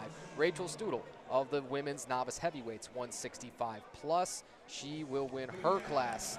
And the open middleweights, Dara Hibben, also an entrant solo in her own class with a standout 31 reps in the car squat. She'll win that women's open middleweight 165s. The open heavyweights for the women's, Tess Bellows over Kendra Daniel. Tess managing a couple of reps with I believe a 200-pound bag there, and 34 reps for the most anybody saw in the car squat. Jacob O'Donovan in a stacked novice heavyweight 220 plus. He gets 32 reps in the car squat. He also wins the truck pull at a time of 17 seconds flat, gets 8 reps of the sandbag over bar. That was second in the class. And Devin Spade is half a point behind in second place in that class. Had fantastic finishes overall, won the Conan's wheel, and also won the sandbag over the bar with 10 reps total. Man, what a stacked 220 novice that was. The novice lightweights are finally reporting here. You got Andrew Haight first. He takes 9 points for the win in the sandbag over bar. Rather 9 reps, but good for 5 points in that class, and the 20 points overall. John Eastling will be second in that class, and Gerald Bunch, our fan favorite, he'll be third in that class. The novice lightweights under 220s with 14.5 points. The open lightweights, we've got just a grip hold for time here with these 20-kilo plates. That'll be a little bit off of our screen, but you know, this is simply a stare down and an epic standoff. Yeah, an epic proportion standoff between these two. Scott Tillman of the men's open lightweights, he will win. In fact, him and Dylan Whitney will tie with 12.5 points apiece. That'll be, I think, the one tie where we'll split that class. The men's open lightweights. The open middleweight 220s now. Simon Dean did take it home with 18.5 points, followed by Alex Picardot, 17.